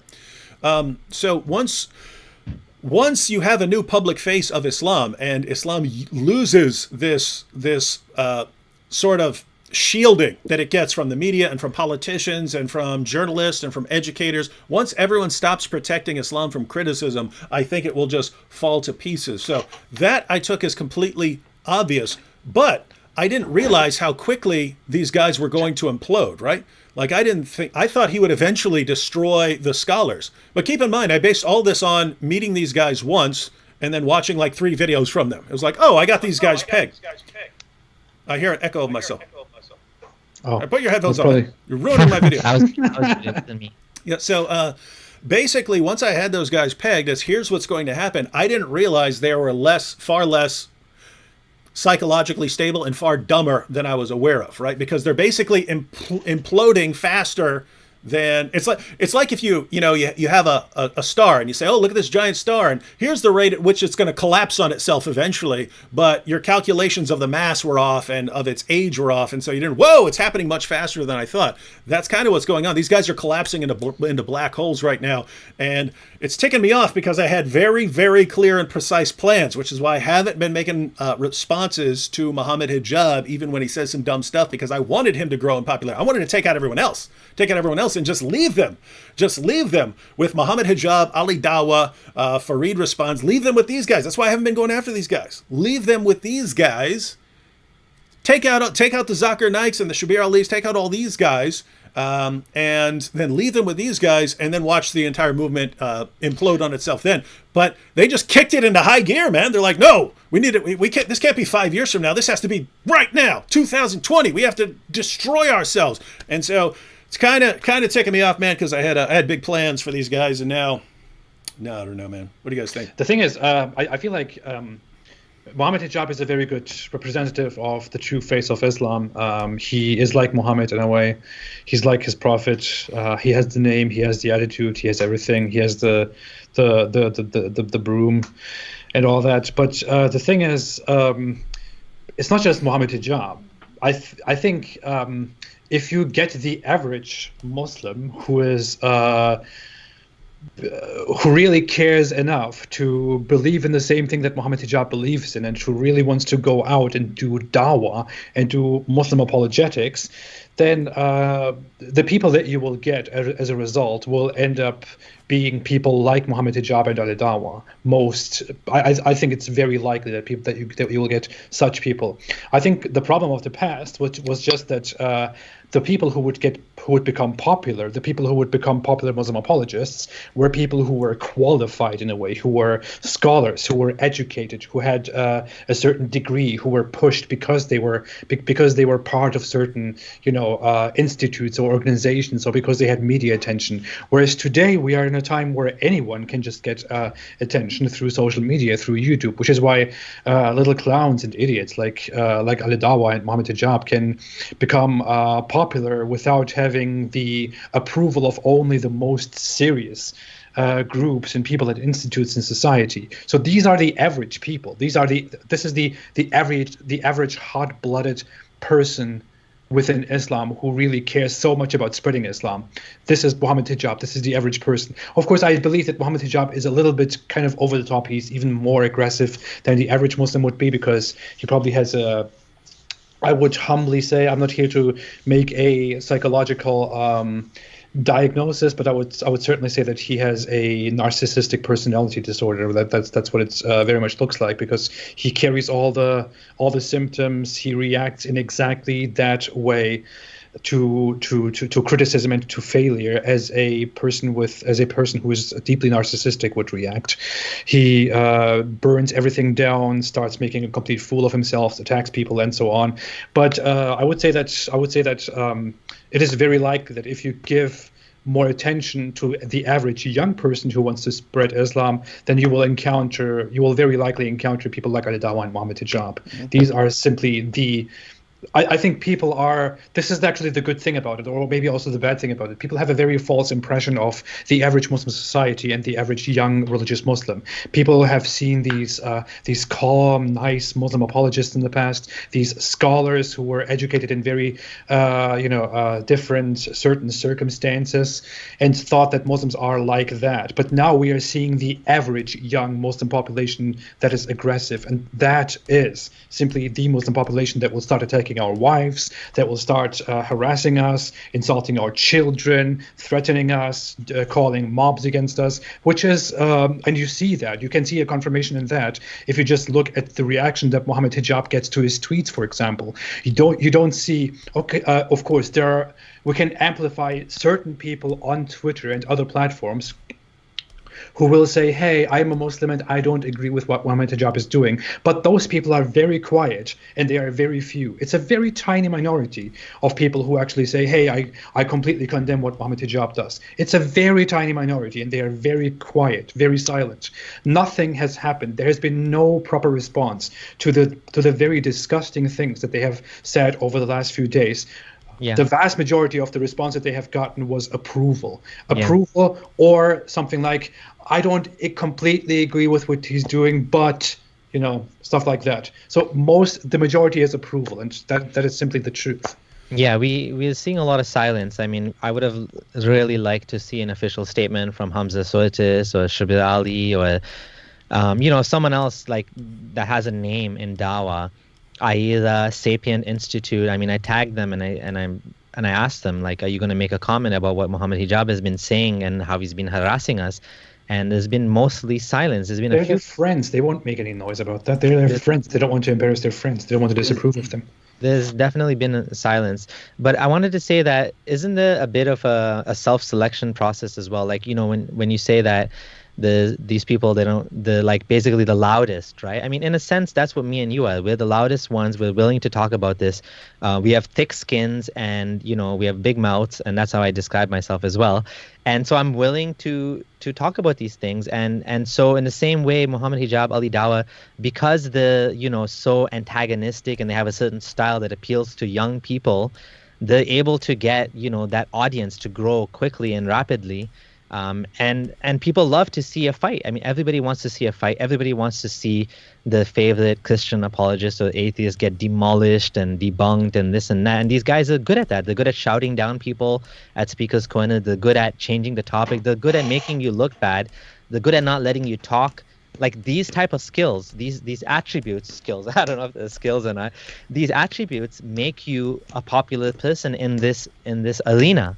And that's what these guys are good at, right? I mean, they're not necessarily what you would call like intelligent, although Mohammed Hijab is definitely, now that it's his full-time job, he's reading books on libertarianism and, secularism. And, even in his debate with Cosmic Skeptic, you could see he didn't exactly know a lot of the stuff, but he's trying, he's learning, he's doing it full-time. And the Dawah machine is funding these guys to do this full-time. So in my case, I have a full-time job. I don't do this full-time, but these people are able to do this full time, and they're able to amplify what they're doing. They have a crowd of people that love them. So I mean, it is what it is, but someone has to stand up to them, right? Yeah, and my view is, yes, I understand why it's bad if we end up with more and more people. I'm your teacher, boy. I'm your teacher, boy. It's actually pretty good. I understand why it's bad to have more and more people going this route, but I believe that one of the top 2 or 3 biggest advantages Islam has in the West is that when we're bringing criticisms against Muhammad and the Quran, everyone is thinking, no, I know, I have my Muslim neighbor and he's like the nicest person in the world, and I have this Muslim friend at school and she's the nicest person. So you're wrong about what you're saying, and that's because the despite the terrorist attacks, ISIS, in spite of all these things, the public portrayal of Islam in the West is very different from what you find from Muhammad.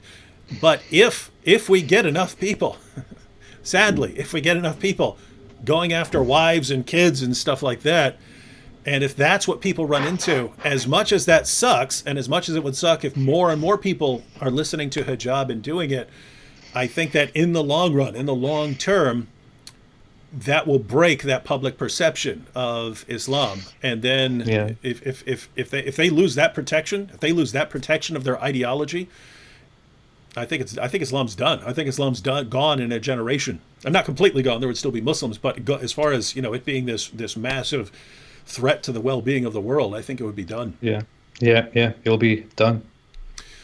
There holds narrative. There's 0 holes in the narrative. Yeah. Let's take. Let's see if we can get back. Oops, wrong one. Let me see. Click on the wrong stuff. Oops. Let me go back here. I have a problem clicking on stuff. All right. Let's go back to. I'm being a clown here. People are pointing it out. I'm very sorry. I think I had a long day. I'm tired. Yeah. AP's like, yeah, let me go on the live stream with you guys and try to be as much of a distraction as possible. Whenever you guys are talking about any important point, I'll have a golden shower over here, and that won't be a distraction at all, right? And it's fun. What's funny is he's talking about Mohammed Hijab having narcissistic personality disorder and needing constant attention, and he's over there trying to distract everything. All right, couple more comments here. When insult and mockery explodes like a nuclear bomb in the playground of freedom of speech. Look, he's describing him insulting people's wives as a nuclear bomb in the playground of freedom of speech onto the faces of those demented fools whose original impetus is to mock and disparage the Muslim community and their symbols. One may say there is a pathetic irony in their cry for help. Pathetic irony, and he's responding to the apostate prophet here. Oh my goodness. I'm currently preparing a video. Isn't this what I will call it the end of Mohammed Hijab. I'm preparing it. I think it should be out at the end of this week. I don't know. He's adding new stuff. I've been very busy dealing with Al-Dawa's death justification for my death and so on. And I'm making it ready. It will be pretty good. And I will clearly demonstrate that this guy has absolutely no idea how basic philosophy works. So when he's here talking about how freedom of speech explodes like a nuclear bomb in the playground of freedom of speech, whatever, mockery and insult. So he has no idea what any of those words mean. The nuclear bomb is me attacking your wives. This is the nuclear bomb of freedom of speech. I'm your teacher, boy. And notice the real goal. It's to make people stop appreciating freedom of speech, so that we won't use freedom of speech to criticize the most obvious false prophet in history. Good luck with that. Learn what freedom of speech means first, you idiot. He has a way with grandiosity, like big, making everything into a big giant thing. And it's interesting that he's complaining about this, but isn't this what these like jihadi groups do online? Yeah. Like cyber bullying and cyber like false flagging of videos. Mm-hmm. Like this is exactly what they do. Yeah. I mean, in this case, and the difference is even your videos that were taken down didn't actually have any bad content in them. Mm-hmm. Like, for example, the one where you're talking about Christian persecution. In this case, these guys are actually talking about killing people, and I still think that these bad ideas should be allowed to be spoken to the point, unless they actually say this specific guy should be killed, or if they say that this, there's definitely a red line that they're getting very close to crossing. I don't know if they've crossed it yet, but for sure, if they're breaking the rules of a platform, we can use that, right? But in the other cases, we're not even breaking the rules. They're just abusing the system in order to get us, taken down. Mm-hmm. And that's exactly what they do. Yeah, terrorism is not good. Yeah. And let's see here. And then when they are handcuffed by their own arguments, and when the meteor of Mohammed Hijab crashes into the planet of their free speech, resulting in the supernova, turning into a black hole of freedom of speech. He's trying to write a Quran or something. And their masters... Oh, check this out. And then... Hey, now we have the masters thing here. And then when they are handcuffed by their own arguments and their own masters, spit at them in disregard, and they are humiliated in front of the Muslims in a secret mental climax. What the heck is this wrong with this dude? You're finished. Takes place. Finished. You're done, boy. He should write anime or something. Done, boy. Seriously. Finished. Yeah, he could be a One Punch Man villain with giving a speech. Takes place exactly in the very core of their hypocrisy, since they secretly admire those who they mock. So I guess that's him. You secretly admire Mohammed Hijab, guys. They admire my rugged manliness. He's doing this whole thing. He's doing this whole game about how we ex-Muslims are traitors and we are Uncle Toms, we are sellouts, and we are sucking up to our white masters, like our white men who are our masters. Like in his idea, this is a good reflection of his mind. This is actually he's really projecting upon all of us how he views society. Mohammed Hijab views society in such a way that he is supposed to be either inferior, and at the current moment he's inferior to the white person in whose country he lives, or he will be superior to them. And his idea is that we ex-Muslims have accepted the inferiority and become slaves to our white masters, whereas he and his good Muslim army and his Dawah people are doing the tough thing. They're going the tough way. They're the right way. They are being courageous and they're being strong men who will fight the white men. He even made a tweet on that. If you go further down, you will see he said that he will confront our white masters. He's talking to us apostates. And someone asked, who are the? No, he said, while we confront your masters. And someone said, who are the masters? And he said, liberal white men. So he's saying, he's viewing it as that. There are the white people, there are the apostates, and there are the Muslims. He is the strong Muslim. We apostates are the slaves to the white people, and he will go and crush the white people with his ideology. But this guy lives in the kingdom. I'm laughing at the comments here. Check that. KL says, it's hang on, it's covered up by our video. KL says, "What's a mental climax?" and then Michelle Shabo says, "Mimi is freaky."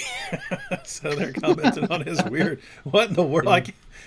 Wow, golden showers. Gosh, what a weird dude. Scared of me. Oh, now we actually got to Mrs. Apostate here. All right, so Hijab says, now we're getting to the wives. When these anti-Muslim attention whore Islamophobes,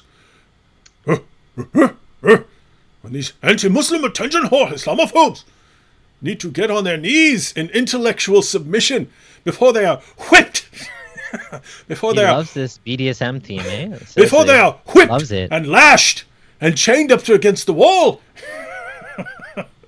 By freedom of speech, by the Twitter Muslims, and they reluctantly open their mouth in protestation to find they have been defiled by the truth. Hey, listen, he said all of this imagery here, whipped by freedom of speech by the Twitter Muslims. So you guys are being lashed and whipped by the Twitter Muslim, and you reluctantly open your mouth in protestation to find that you have been defiled.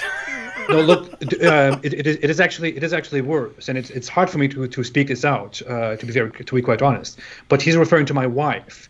He has a screenshot of my wife. And oh no! What he's doing here, the imagery that he's intending to put out here, is that my wife. Look, he's covering, he's veiling it all in such a way that it is relevant to Islamophobia and the war between the critics of Islam and Muslims. But what he's implying here is that when these anti-Muslim attention whore Islamophobes, meaning my wife is the attention whore, need to get on their knees in intellectual submission. He adds intellectual to make more of an implication of it, to make it more veiled, before they are whipped by freedom of speech by the Twitter Muslims. So he's implying here that the free speech by all those tough Muslim men, while my wife is getting on her knees in intellectual submission, and they reluctantly open their mouth in protestation to find that they have been defiled by truth. I don't want to speak this out, but I guess everyone gets the imagery of what he is trying to make here, the imagery that he's trying to present here. And this guy is speaking about my wife. He's speaking of himself and his entire Muslim community on Twitter. What this guy is doing here, dear Muslims, dear very morally sublime Muslims, is that he is implying that you tough Muslim men are here. My wife, I will speak of her just as a woman. A woman is here going on her knees, and all the proud Muslim men are going and sexually violating her all together. And my wife is letting that happen to herself. This is what is being implied here. This is the imagery here. This is your morally sublime religion. This is what you stand for, Muslims. All of you Muslim apologists. All of you Muslim apologists out there who are normally so loud about people who seek their freedoms, who are so loud about what schools teach, who are so loud about when hijabis take off their hijabs, when women seek their freedom, when people say the mildest things about Islam, when Trump issues a travel ban, which should be issued for all of you, for all of your pathetic countries. When you are outraged about these things, and you are all silent here about this, all those people who work with Mohammed Hijab, who have worked with him, who are still with him, who are still friends with him, all you people who are quiet right now, you hypocrites, this is what you stand for. This guy is talking about rape. This guy is talking about the imagery of sexual submission of my wife to this big Twitter mob. This is what this guy is talking about. This is what you Muslims, all of you Muslims who have engaged with these people, who have been part of this whole discourse, of these whole conversations, and who have said nothing about this. This is what all of you perverted bastards stand for. This represents all of you wicked perverts. Wow, that's disturbing. I really do think that a lot of people don't. I mean, I didn't understand that until you explained it to me. I think a lot of people are just totally lost with hijab. Like, he's in his own world here, and he's saying a lot of shit. He's making up a lot of nicknames. There's so many nicknames that I can't even keep track of who's who anymore. They're mental slaves to the sexual perversion that the 7th century savage has created. They are mental slaves to this, dying and drowning and being hungry, being starved in their sexual starvation, that they let this out in such a violent, hostile way. It is disgusting. I don't know. I think whatever you did, I mean, you've exposed hijab for what he really is. I mean, I can't take any credit for, like, I know he's been attacking me and he's attacking Gondal and Faye and your wife and everybody else, but the main target of all of this, the main one is you. Yeah. Because I just came back from vacation. I was on vacation for 2 weeks, and I didn't even barely go on Twitter when I was on vacation. I came back, I retweeted one of Gondal's tweets of Mohammed Hijab, and then he went crazy. And none of this this all started. I don't know how you managed to piss him off that bad, but what you've done is you've all I've done is I asked him for a debate on Islam. Oh yeah, that's all I've done. How dare you? That's what happened. This is what happens. This is what you get. This is what you get when you challenge him. You unraveled him like nothing else. Like, he's completely, totally lost it. And in a way, we have to thank you, because nobody else managed to accomplish what you managed to accomplish. He's just gone completely. I have made him crazy. I haven't actually done anything. All I have done is not be humiliated, not be humiliated, and not be bullied and submitted by his disgusting, awful behavior. All I've done is just to respond, to push back, to bully him back, which he does to everybody out there. And people usually step back. People are quiet. People ignore him. They don't want to give him the power. I didn't do that. I just responded to him. I bullied him back. I called him a coward. I called him a loser. I called him an idiot. And I don't know if I would call that bullying back. I would call that standing up for yourself. No, I would bully him back. If he bullies me, I will bully him back. I'll do that. I say that. I believe in bullying. I did it back. I did that, and I didn't drive him crazy. All I did was expose what he actually is by simply standing before him. The comments are awesome. 50 Shades of Hijab. What a freak! Wow.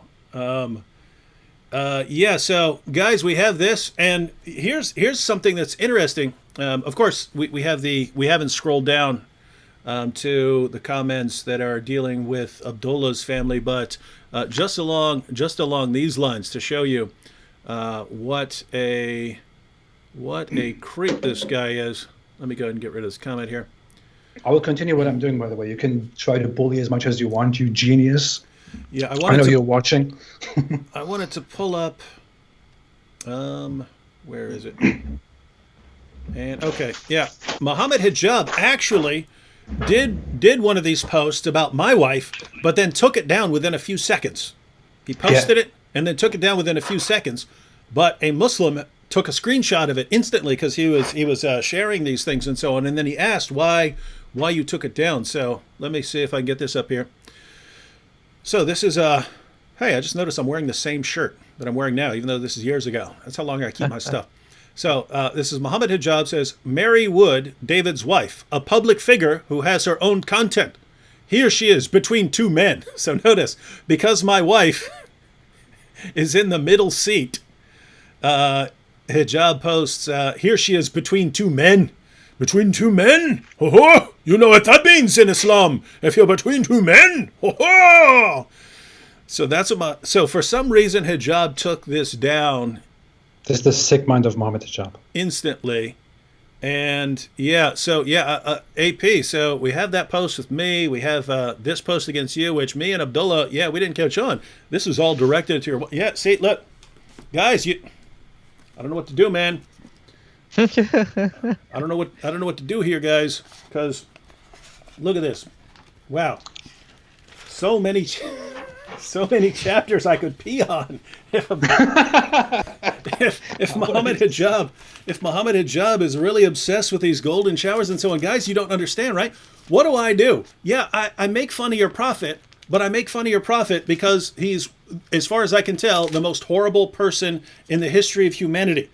That's why I make fun of him, and I make fun of him because I believe it's a peaceful way of responding to a horrible person, right? It's a peaceful way of responding to a horrible person. I don't want people killing and slaughtering. I don't want people killing and slaughtering over this stuff. But look, so here we have Holy Quran. Hijab, you're the one who's saying, they're criticizing Muhammad. They're criticizing the Prophet. Therefore, we will attack their wives. Dude, you seem to think, well, they did it, therefore I can escalate. And you seem to think that we can't escalate. Are you serious? I'm an escalator. Put me in a mall because I'm an escalator, dude. that's what I do. I just wait for you guys. But look, my goodness, what is this? Oh, look at that. Oh my goodness, look. I don't know if you guys can see this. It's a little light there. Look at that. Surat Al-Fatiha. You guys see Surat Al-Fatiha here? Surat Al-Fatiha, man. Yeah. John, do you really think we can't escalate? Do you? My goodness. Do you really think that you want to go this route?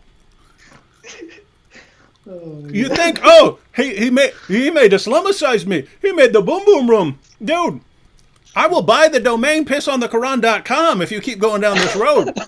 And every single thing that happens, I will say this is because this is Mohammed Hijab. He's putting us in this direction.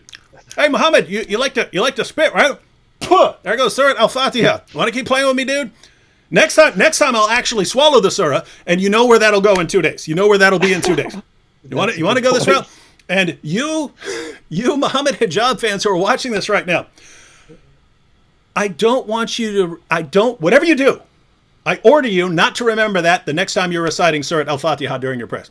I order you not to recall me chewing up and spitting out your surah.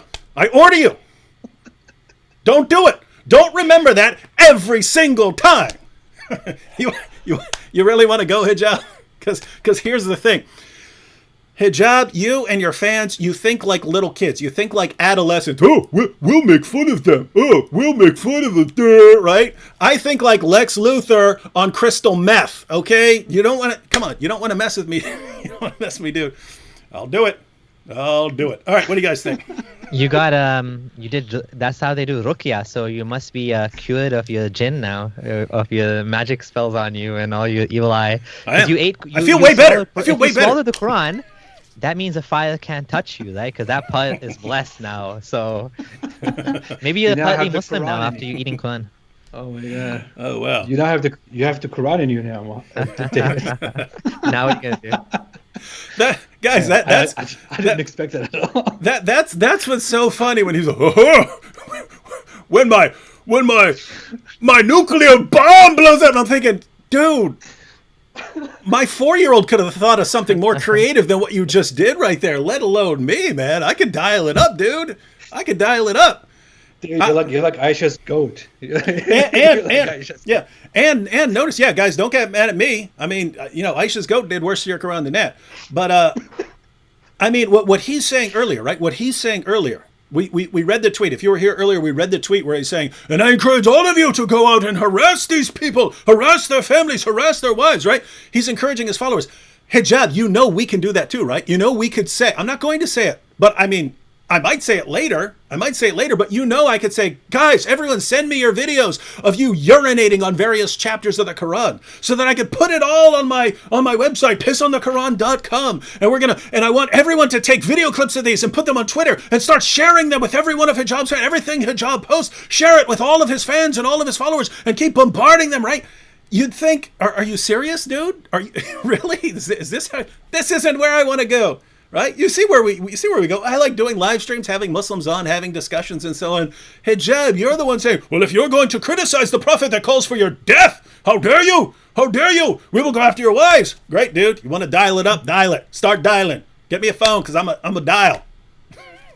What does it taste like, David? What does the Quran taste? The Quran tastes like fermented cat urine.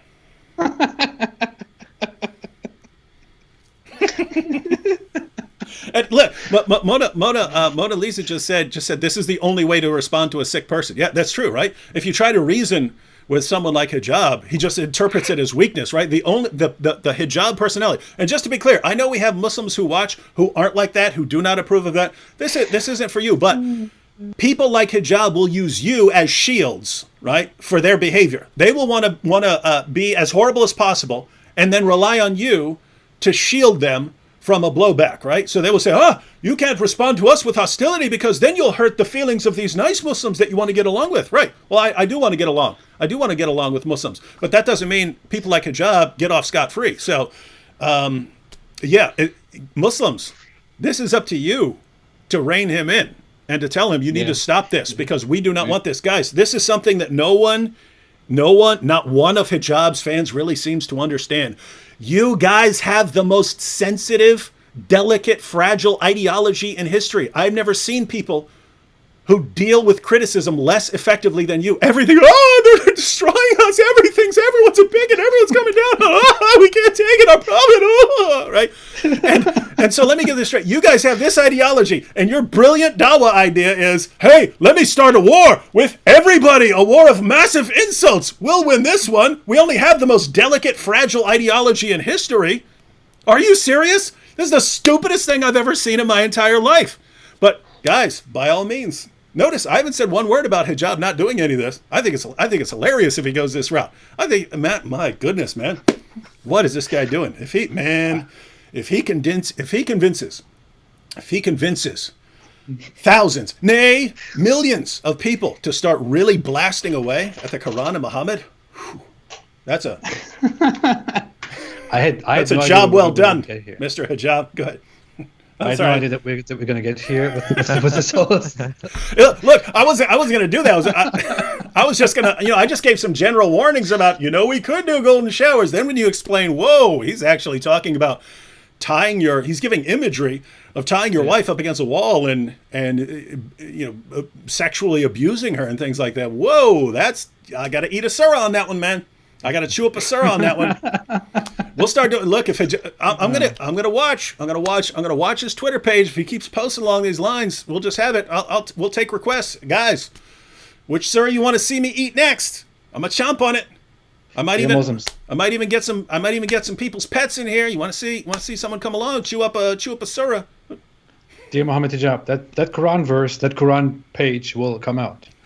It will come out. David Wood will have to go to the toilet later. Yeah. Look at it. Okay. Look, speaking of someone who needs attention, Shamoonian here, Sam Shamoon. Dude, can you guys stop already? You're so boring. I want to hang myself with my shoestrings. Man, you guys make ugly a crime. Wow. All right, guys, should we be wrapping up here or? Yeah, maybe. I don't know. Someone said earlier, someone made a super chat, like Emiri, somebody said, from the Jews. If you want to make a super chat from the Jews, you shouldn't be making it to David Wood. You should be making it to ex-Muslims. Ex-Muslims are the ones who should be funded by the Jews. So if you want to support someone, with funds, you should come and support me if you are a Jew. I'm waiting. I've been waiting for the Jews forever. They just don't appear. I don't know what I'm doing wrong. Yeah. Renee says Surah 33. Yes, that would be that would be a good surah to chain to a wall and defile. Ooh. I wrote a verse earlier, David. I created my own holy book verse for the first time.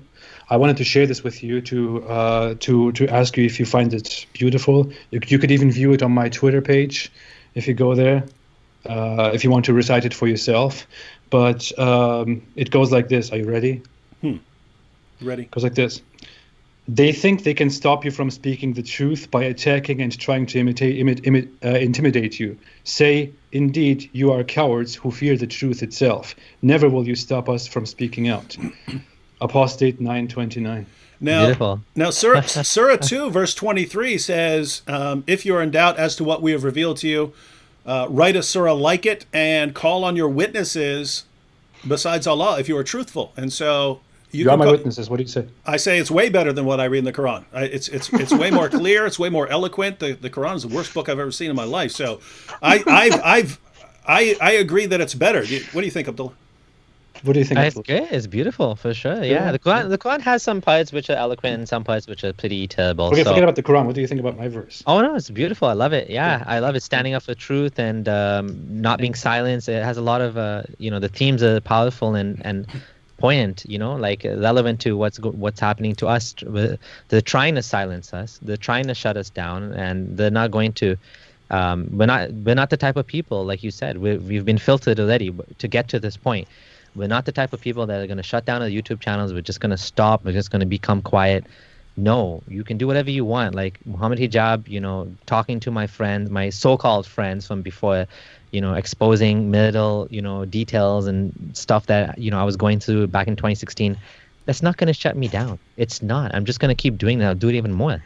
It's just, it's not going to work. He's just flailing wildly now. And, maybe he doesn't even care if it works. He's just an angry madman. I don't know. But he needs to check himself before he wrecks himself, because the way he's going, it's only a matter of time before he breaks the law.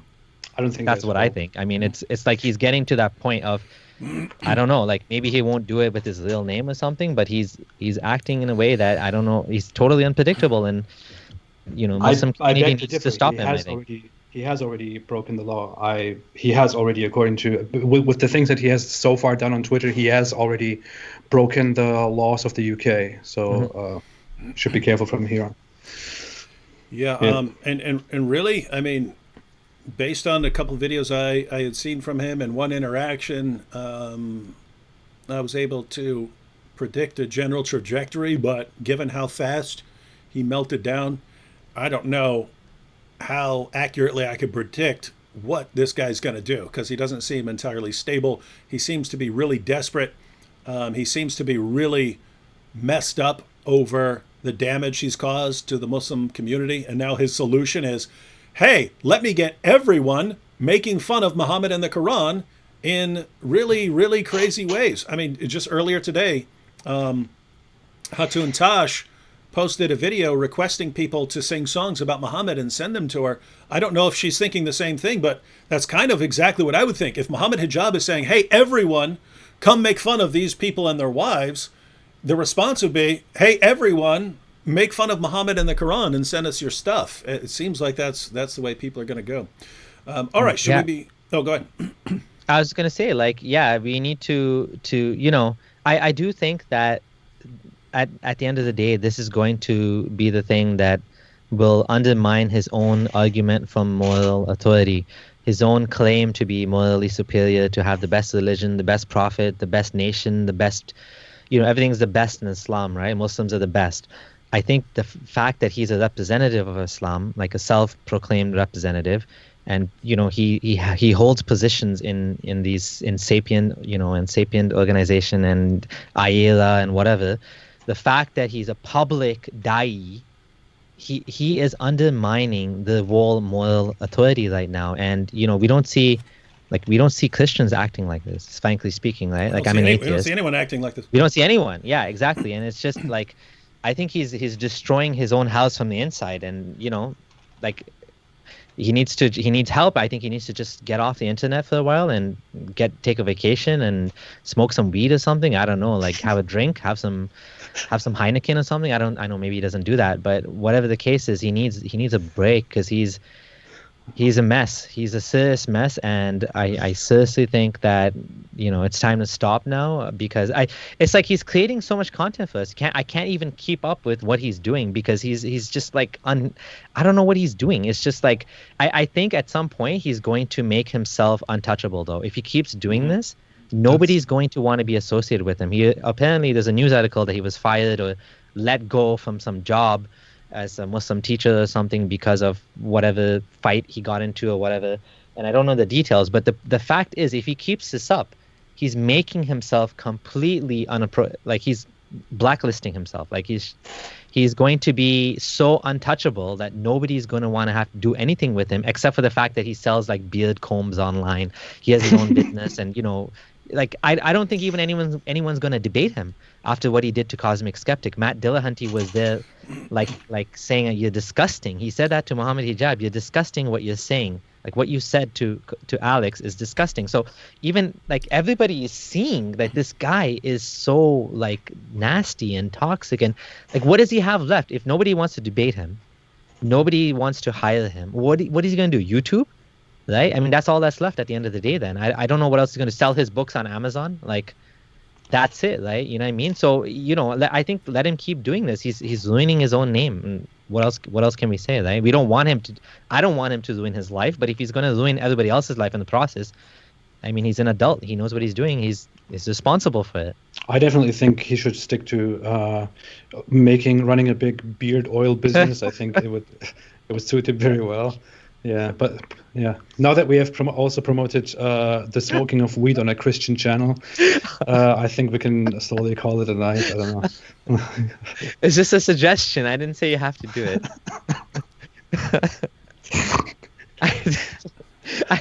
I don't think weed is the worst thing in the world. It has its pros and cons for sure. One thing it does is it calms you down. I don't use weed regularly, but once in a while. It's legal here in Canada, so you guys need to come down to Canada. I thought you got the clue, man.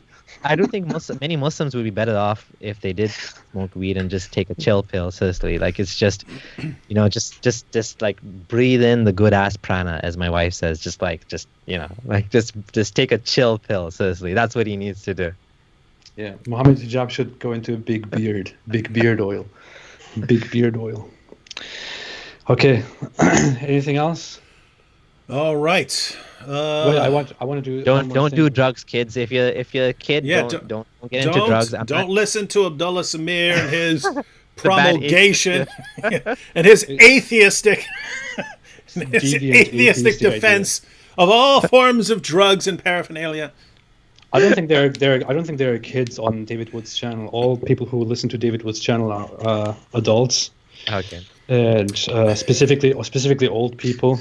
When we made Islamicize Me, we were a couple episodes into it, and people started sending videos of like 7 and 8 year old kids reenacting scenes, and I was like, oh, I did not know that kids were watching it. That affected how I edited some of the things, because I was like, oh nope, I can't have this in here because nope. So apparently some kids do. Watch this stuff. Strange. Yeah, don't do drugs, even weed. I mean, stay away from drugs. Just be clean.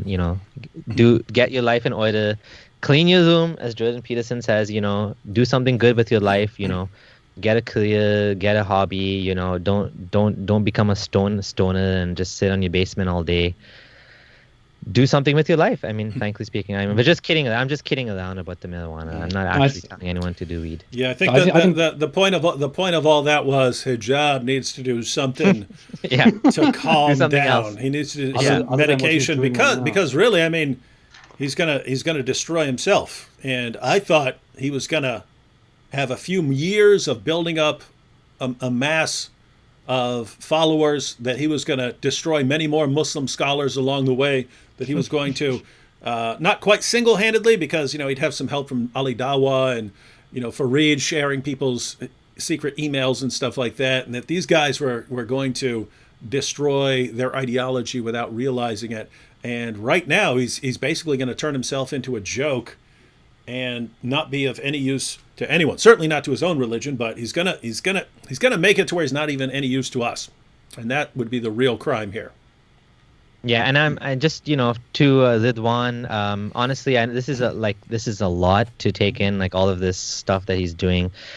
I know the last 2 days myself, I don't want to say overwhelmed, but like annoyed and thinking a lot about some of the stuff that was said about me, and take a break too if you need it. Just like go and do something else. And I know it's hard because it's just like when someone's talking about you, you feel this injustice, you feel this sense of being wrong because, and the type of abuse that you have been getting, I'm only now getting it. Like I haven't been exposed to this level of insanity before, right? And it just goes to show you, it doesn't matter how you speak, what you speak, whatever you say, nicely or not nicely, eventually you're gonna be in the target of these Islamists, and that's just the way it is. So if you need a break, we're here, we support you.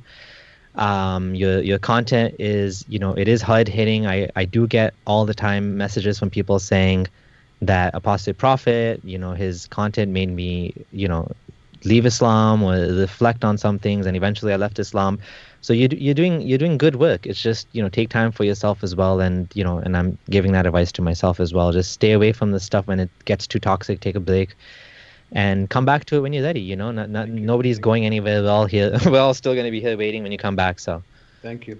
Well, to be honest, going through these last few days with Mohammed Hijab bullying me and humiliating me on Twitter and YouTube and making me feel very inferior. On top of that, Al-Dawa also coming out and saying very bad things about me. I was on the verge of giving up everything. I thought of deleting my YouTube channel, closing my whole Twitter account, Facebook account, closing my Patreon and everything, moving away, changing my name, going into working at Walmart and stuff like that. I was close to I was on the brink of all these things. But in the end, I got my courage together, and I thought maybe I can convince Mohammed Hijab not to be so tough on me, and maybe I can convince Ali Dawa not to be so mean to me, and to maybe convince them that maybe I should be alive, maybe that I shouldn't be killed for the things that I do. So I'm just hoping right now that they will leave me alone and won't make me sad anymore, and won't make me cry at night because of their mean behavior. I've also called my parents and cried to my mother about how Mohammed Hijab has said very bad things to me, and also called me an Islamophobe, which hits me very hard. I don't know why that is happening. But yeah. I'd like to take some clips of just that stuff and then put those on Twitter and say, you see, you guys are winning. You guys won. I have to all that, but you won't go back to Islam, eh? No, that's the missing part. I have to be very honest. I have to be very, very honest. I appreciate your sympathy very much, Abdullah. I appreciate your support very much. I appreciate all the support that everybody else has given me over these last few years. I've gotten an insane number of messages and emails by people saying, "Hey, this is just for support.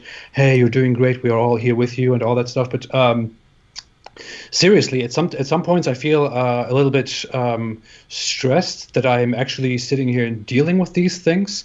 But to be very honest, I don't feel that I don't feel angered. I don't feel weak. I don't feel sad about any of this stuff.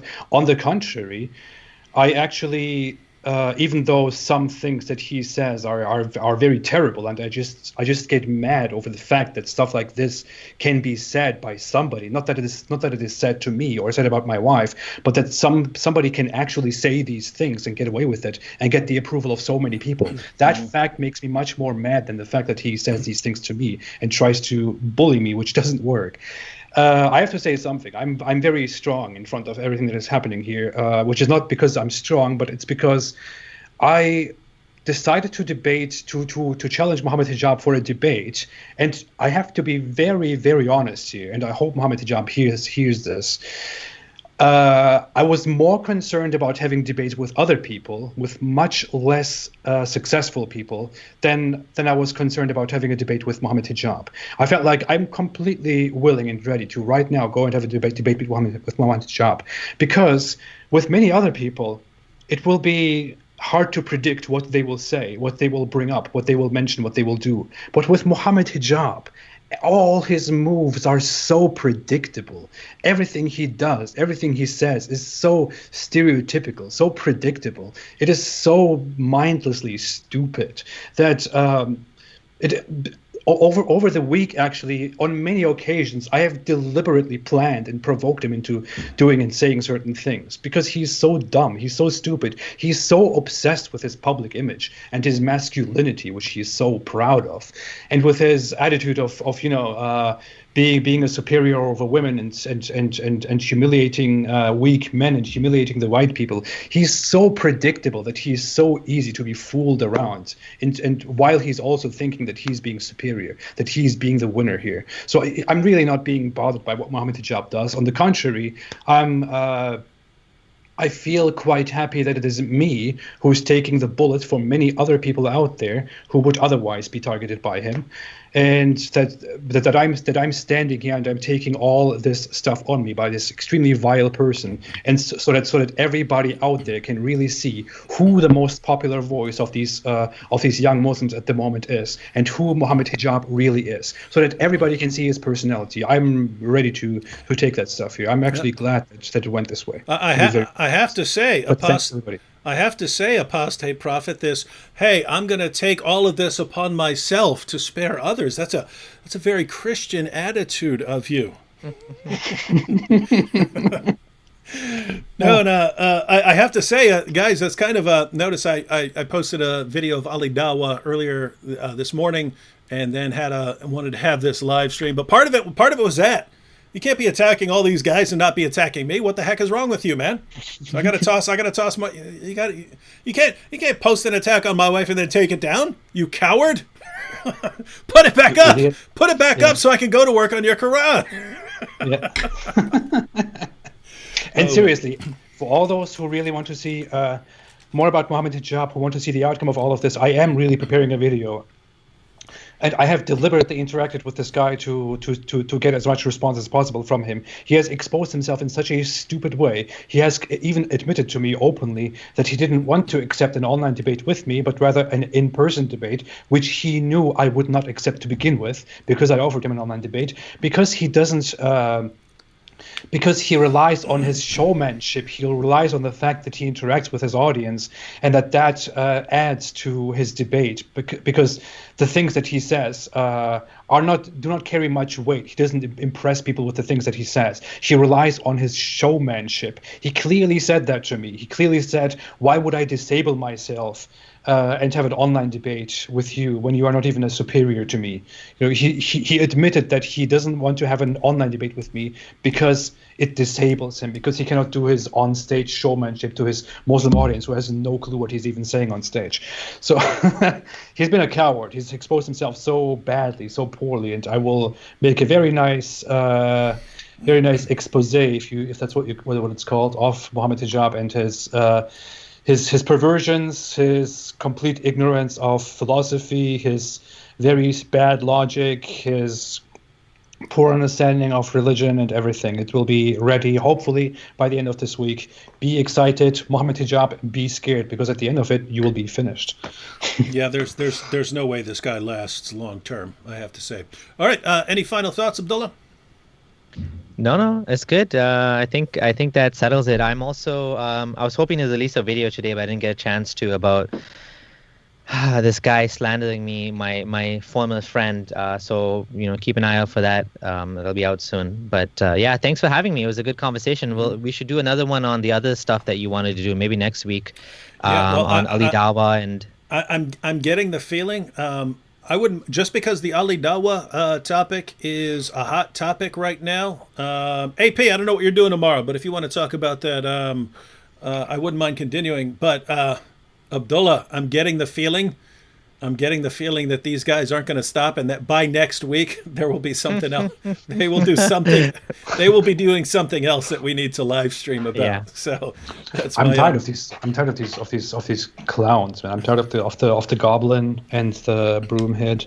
But maybe we can talk. I don't know. I'll see. All right. So thanks everyone for watching. We had. Wait, I want to do one more thing. I have to do one more thing before we leave. I want to make a final presentation. I said that I wrote a Quran verse. I said that I wrote my own verse, my own holy book verse, which is called Apostate 929. But of course, with every verse that you have, there's also something that needs to be added to it, because it needs to sound good, even if the content is completely stupid. So here it goes.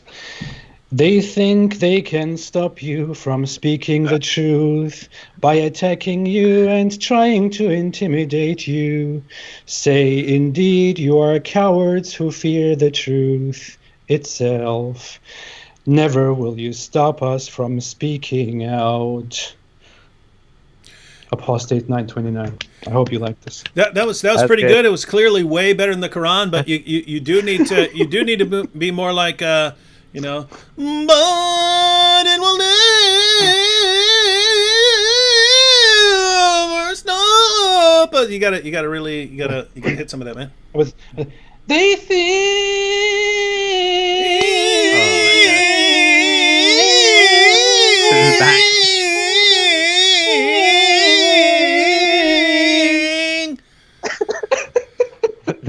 That was bad. Dude. You guys got to work on your singing Dude, voices. I am ready to convert to apostate prophetism, because that's the proof right there. Who can match that? Bring forth your witnesses, everyone in the chat, that you could produce something like that, or you have to admit that he's a prophet. Bring forth your witnesses. Challenge, Quran challenge met, ladies and gentlemen. Thanks everyone for joining us. We'll catch you next time. Stay away from Islam.